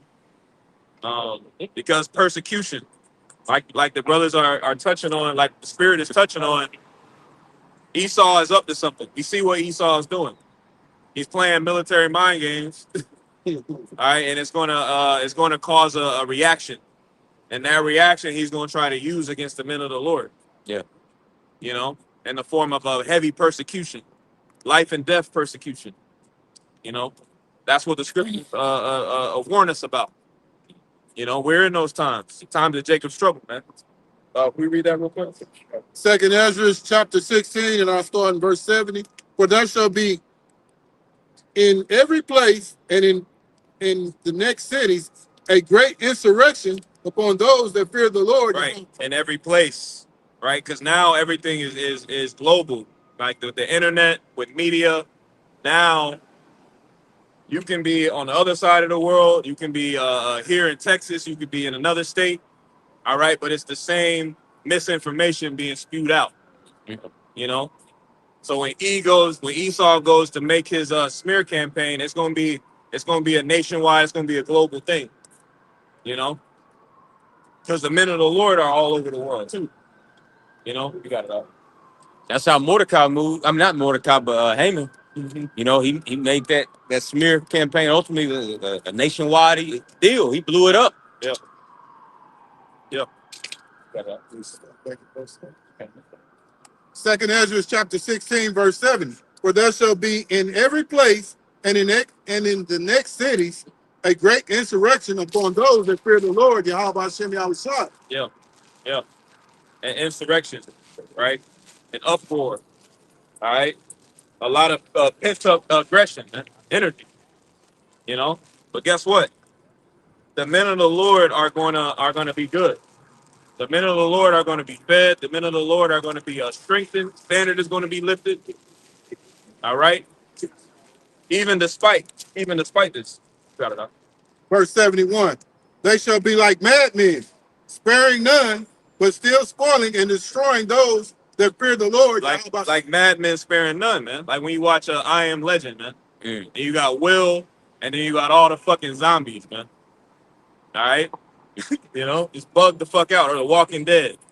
You got the living, and then you got the dead, right? That just gonna wander around aimlessly, man. All right, you got it up. That's these people. That's everybody outside of this thing, man.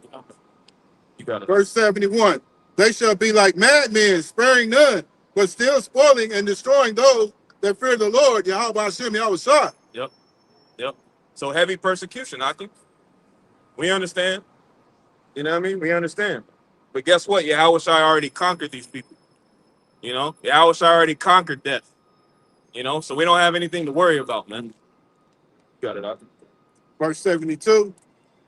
For they shall waste and take away their goods and cast them out of their houses. Then shall they be known who are my chosen. Right. Then shall it be known who are my chosen, man. All right. Scriptures talk about pilgrims. All right, and that's what we are. We're pilgrims. We're not tied to our current situation here. We understand that our current situation here is getting ready to be removed. Yo. It's all momentary, man. Was there more on that? I started.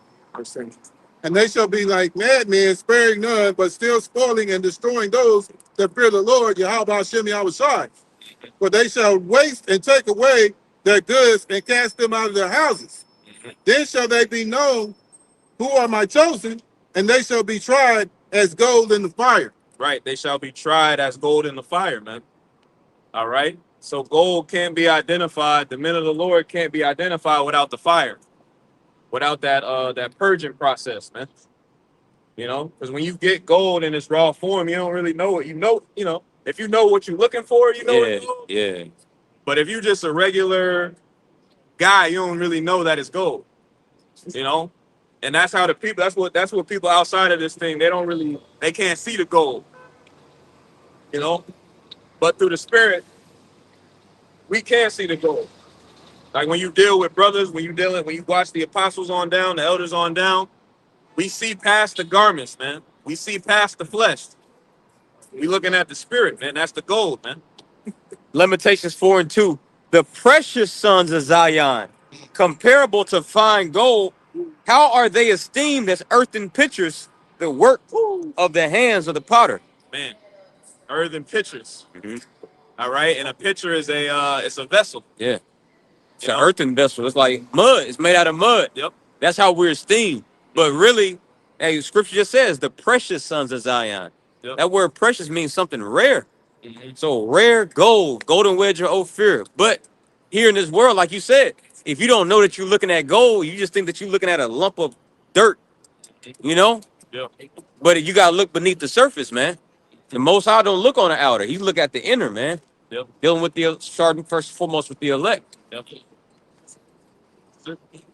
So you don't have to listen. We're not validated by the world's opinion and viewpoint of us to where we get our identity and our value from.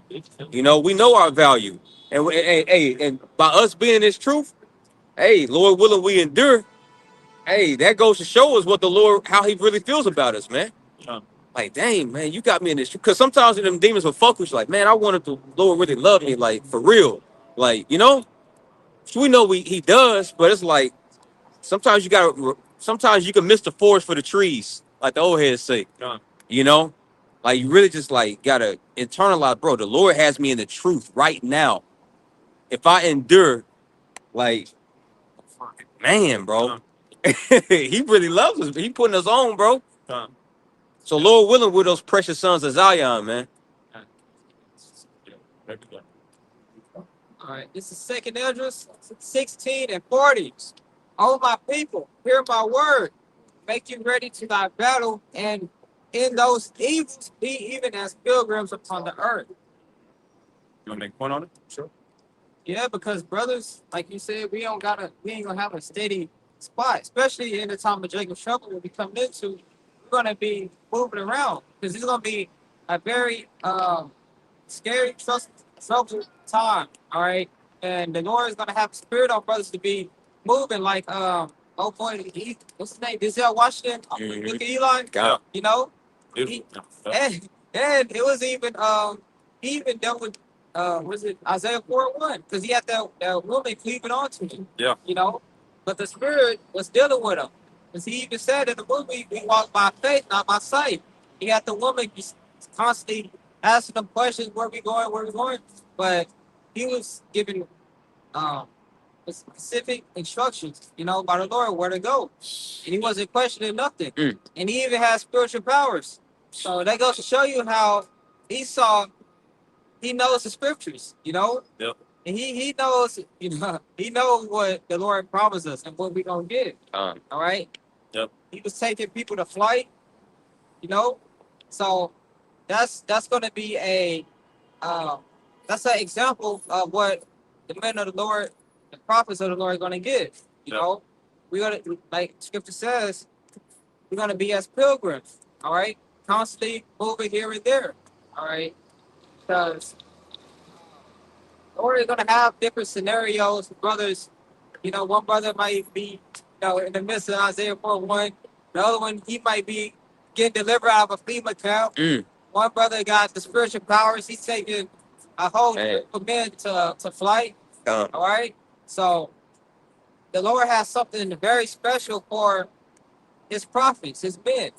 All right. And it's going to be evident who's the chosen, as it says in, I think, 16 and 70. Yeah. Yep. Then it shall be known who are thy chosen. Yeah. And like you said, like the scripture's going to make thine own calling and election short. Each brother has a different lot, but we're all chasing the same penny, man. You know, we're all chasing salvation at the end of the day. All right, and that immortality that we spoke of. So whatever it is that the Lord has outlined for you, that's what He has outlined for you, and that's what He's been preparing you for. It's not going to be like you get a situation and you like, man, Lord didn't prepare me for this. Well, what was the grace period for then, man? You know, whenever you're presented with whatever situation you're presented with, I believe through the Spirit you're going to be able to look back at the journey to that point, and you're going to be able to put it together as to why you're there. You know, like David. Yeah. Like when David got to Goliath. By the time David got to the Goliath, he was putting it together through the Spirit. Like, oh, this is why this happened. This is why this happened. You know, and that's why he pulled up so confidently, man. You know, beautiful point, Man. You know, and another thing about the book, that movie too, is he didn't even want to stop moving. Like anytime he didn't like sitting down for too long. You know, like we always go into the example of water. Once it gets stagnant, it starts to die. You know, the Lord has had us moving. The Lord is going to continue to have us moving until we get to the kingdom, man. Okay, come. After you come. Hey, y'all can give y'all precepts to their business too, though. On your point, This is Romans 8:28. We know that all things work together for good to them that love Yahweh Bashem Yahushai, to them who are called according to his purpose. Yeah. All things work together for good, which is really a heavy thing because Yahweh Bashem Yahushai is managing like reality. He's managing all of our realities simultaneously. That's why the scriptures go into his ways are higher than our ways, his thoughts are higher than his thoughts. Like if you ever worked a job and you've been over like 2 people, that could be hard, depending on the people. You know what I mean? Mhm. Or you go to 10, that shit is hard, man. A lot of moving parts, you know what I mean? People calling out sick, people, you know, a relative die, you know.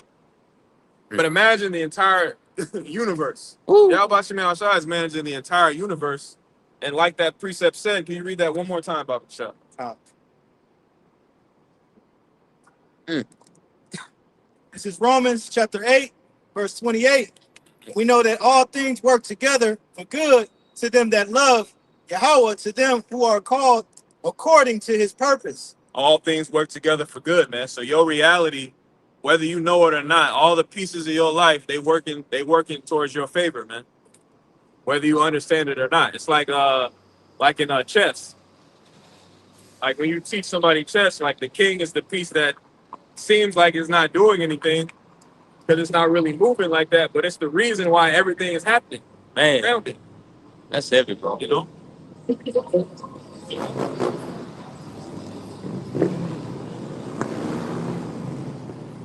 So all these things that are happening, all right, big picture, right? Big picture, current events, Yeah. you know, the Lord gathering together war, even down to micro, all right, your trip up here to camp today, that's all been managed by Yahweh Bashem Yahushua. You know, and that's why we fear him. I remember something Elder Apostle Tahar said. Everything that we went through before we even came into this knowledge brought us to where we're at. Any experiences that you went through before this truth and knowledge. Like you think back on some of that stuff and you like, you know, in a spiritual level, you like, okay, now I understand why I went through that. You know? Yep. So it's something to think about. Right. Because it could have been one thing too that threw you a whole different trajectory, a whole different direction. It could have been one left turn instead of one exit. You missed the wrong exit. You know what I mean? You meet the wrong person. Certain people that's not in the truth guided you in a certain way away from certain people that the Lord didn't want you around.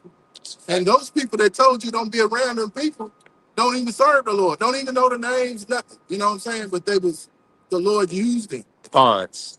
Yep. Man. Yep. Where were we at? I mean, I got a piece of it. Yeah, wherever y'all got. This is Luke 22:42, saying, Father, if thou be willing, remove this cup from me.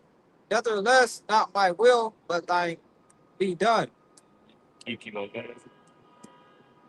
And there appeared an angel unto him from heaven, strengthening him. And being in an agony, he prayed more earnestly.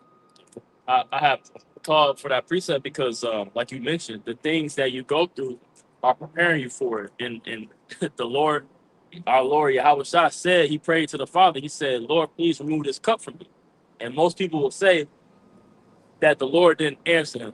You know, no, he didn't answer him at the time, but he did through that angel. The angel came and it strengthened him. It said that it strengthened him, but strengthened him for what? What he was about to go through. You know, the Lord was about to go get crucified, you know, a few hours later. So just as we have moments in this walk where we, you know, call out to the Lord or we go experience certain things, and you might ask why. You know, but it's in order to prepare us for what we're about to come to, which is our, you know, our moment, you know, on the cross, you know, so that we can finish that work. We can say, no, Lord, we finished the work. You know, these things like you just read in was that Romans 8? Yeah, those things work for the good for us, you know. All these things we go through from as small as, you know, you hitting your foot on the way to camp, you know, to as big as, you know, losing your job or getting your head cut off to take it the MOTB is all working towards the greater good of things, you know. Yep. Can we read that one more time? That precept? This is Luke. The last. The whole thing. This is Luke 22, verse 42. Saying, Father, if thou be willing, remove this cup from me. Nevertheless, not my will, but thine be done. Right. Not my will, but thine will be done. All right. And how did the Heavenly Father respond to that sentiment, that mindset right there? You got it up. And there appeared an angel unto him from heaven. Right. And what's an angel, man? An angel is a messenger. All right. A message, man. All right. It's carrying information. That's the Corey spirits, You know. but the elect. You got it up. Strengthening him. Right. So the angel strengthened Yahweh Shai, man. All right. So that shows you once you embrace the will of the Lord will strengthen you, man. God. The Lord will strengthen you. Lord ain't gonna just leave you. You know what I mean? Yeah.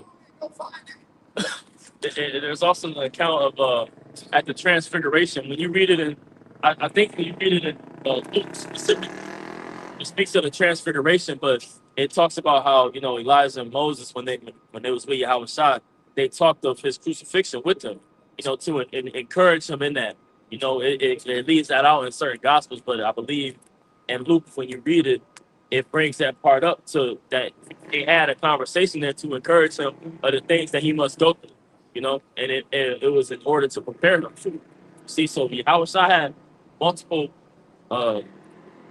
times where he was prepared for the fullness of his ministry or finishing it. If I can add, Including John the Baptist's baptism, which a lot of people, these dudes now is negating. yeah, I was going to add with the transfiguration with Moses and Elijah. Moses, well, question for the brothers: what did Moses give unto the children of Israel? Ten Commandments. Is it just that? Keep it simple. The law. Yeah. Okay. Who did Elijah or what did Elijah the prophet symbolize? John the Baptist. Well, yeah, but there's a specific answer. Precept. The prophets. So you had the law and the prophets. So Moses and Elijah. So on the Mount of Transfiguration, that was ultimately also symbolic for the law and the prophets testifying of Yahweh Shai. And here Yahweh Shai is there physically in the flesh. Yep. As he says, I come in a volume of the book, the law and the prophets. Yeah. But I had one for you. 2 Corinthians 1 and 3 in the NLT. All praise to the Most High, the Father of our Lord, Yahweh Shai HaMashiach. Yahweh is our merciful Father and the source of all comfort. The source of all comfort, man. All right. That's the source. Yahweh Bashem Yahweh Shai. That's the source of the strength. That's the source of the comfort, the wisdom. Got it up. Yep. Verse 4, he comforts us in all our troubles so that we can comfort others. When they are troubled, we will be able to give them the same comfort Yahweh Bashem Yahweh Shai has given us. What? That's it right there, man. So it's a chain reaction. It's all connected. All right. The way Yahweh Shai was able to endure and to win. All right. He prayed for us to do the same thing when you read John 17. All right. The Lord didn't just leave us out here, man. Yeah. Then he gave us the comforter, the Holy Spirit. Yep. Verse 5, for the more we suffer for Yahweh Shai, the more Yahweh Bashem Yahweh Shai will shower us with his comfort through Yahweh Shai. Man. Yep. Even when you are weighed down with troubles, it is for your comfort and salvation. For when we ourselves are comforted, we will certainly comfort you. Then you can patiently endure the same things we suffer. Yep. Man. It said, what did it say? Weighed down, Yeah. right? Because that makes me think about like you go to the gym, right? Right? You don't know how strong you are until you put a lot of weight on the bar, man. You know what I mean?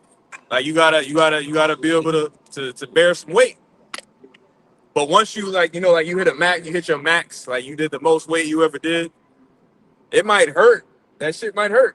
You know what I mean? Might be screaming, trying to get up. But guess what? After you get up, after you you get out the bar, you know what I mean? After you like, damn, I'm strong. You know what I mean? Yeah. And that's how, and through the Spirit, we know Jacob's trouble gonna be bad. But it gets to a certain point when you endure and you like, damn, I'm still here. Like if you like to run, like brothers that like to run, like you get to a certain part in the run, you just like, damn, Yeah. I'm still running. Man. You know what I mean? And it's comforting. Yeah. And you get that second win. Mhm. And the second win, that's a real thing, And in its truth, ultimately the comfort, that's like our second win. Like the Lord, bro, the bodies that we have, but even more so the spirits that's inside of us, it can undergo a lot. Specifically if you're part of the elect, but just carnally speaking, just with these human bodies we have, like bro, like the average person has never really exerted their body to full capacity. I know I haven't gotten close, but I mean honestly, bro, we have, even though these bodies is pieces of shit and this shit is ghetto as hell, like these bodies can do a lot though, man, and it can surprise you, but it has to be pushed. So the Lord, He's gonna get every ounce out of us, bro. So that's why we need a spirit so we can endure. Because it's gonna be a tight squeeze. He's gonna get all that juice. Yeah. Yeah. That's it. Well, just to go with what the brother was saying, what is that precept in First Corinthians chapter 2, verse 13, where Yahweh Hashem Yahweh will put more on you than you can help. Yeah. Everybody has a certain endurance. Like the brother said, we don't know how much we can take, but the Lord knows what we can take. He knows what we can handle. So that might be a portion. Just say, for instance, with you, brother, you might could take a lot more than what I can take, but whatever. But the Lord has His limits on each and every one of us. So, You get that Romans 12. Romans 12, verse I'll wrap it up on this. Romans 12, verse 1 and 2. Yeah, we can just give verse 2 and wrap it. Oh, Yeah, we start verse 2 and wrap it up. and be not conformed to this world, but be ye transformed by renewing of your mind, that ye may prove what is that good and acceptable and perfect will of Yahweh Hashem Yahushua. So that's what we're here to do. We're here to prove the perfect will of Yahweh Shem Yahushua, man. Through endurance, suffering, man. So with that, I want to give all praises, honor, and glory to Yahweh Hashem Yahushua Hashem Kakudash. double honors to the elders and apostles of Great Millstone that taught us this truth, that rule well and teach well, and shalom to the next camp. Shalom. What are you?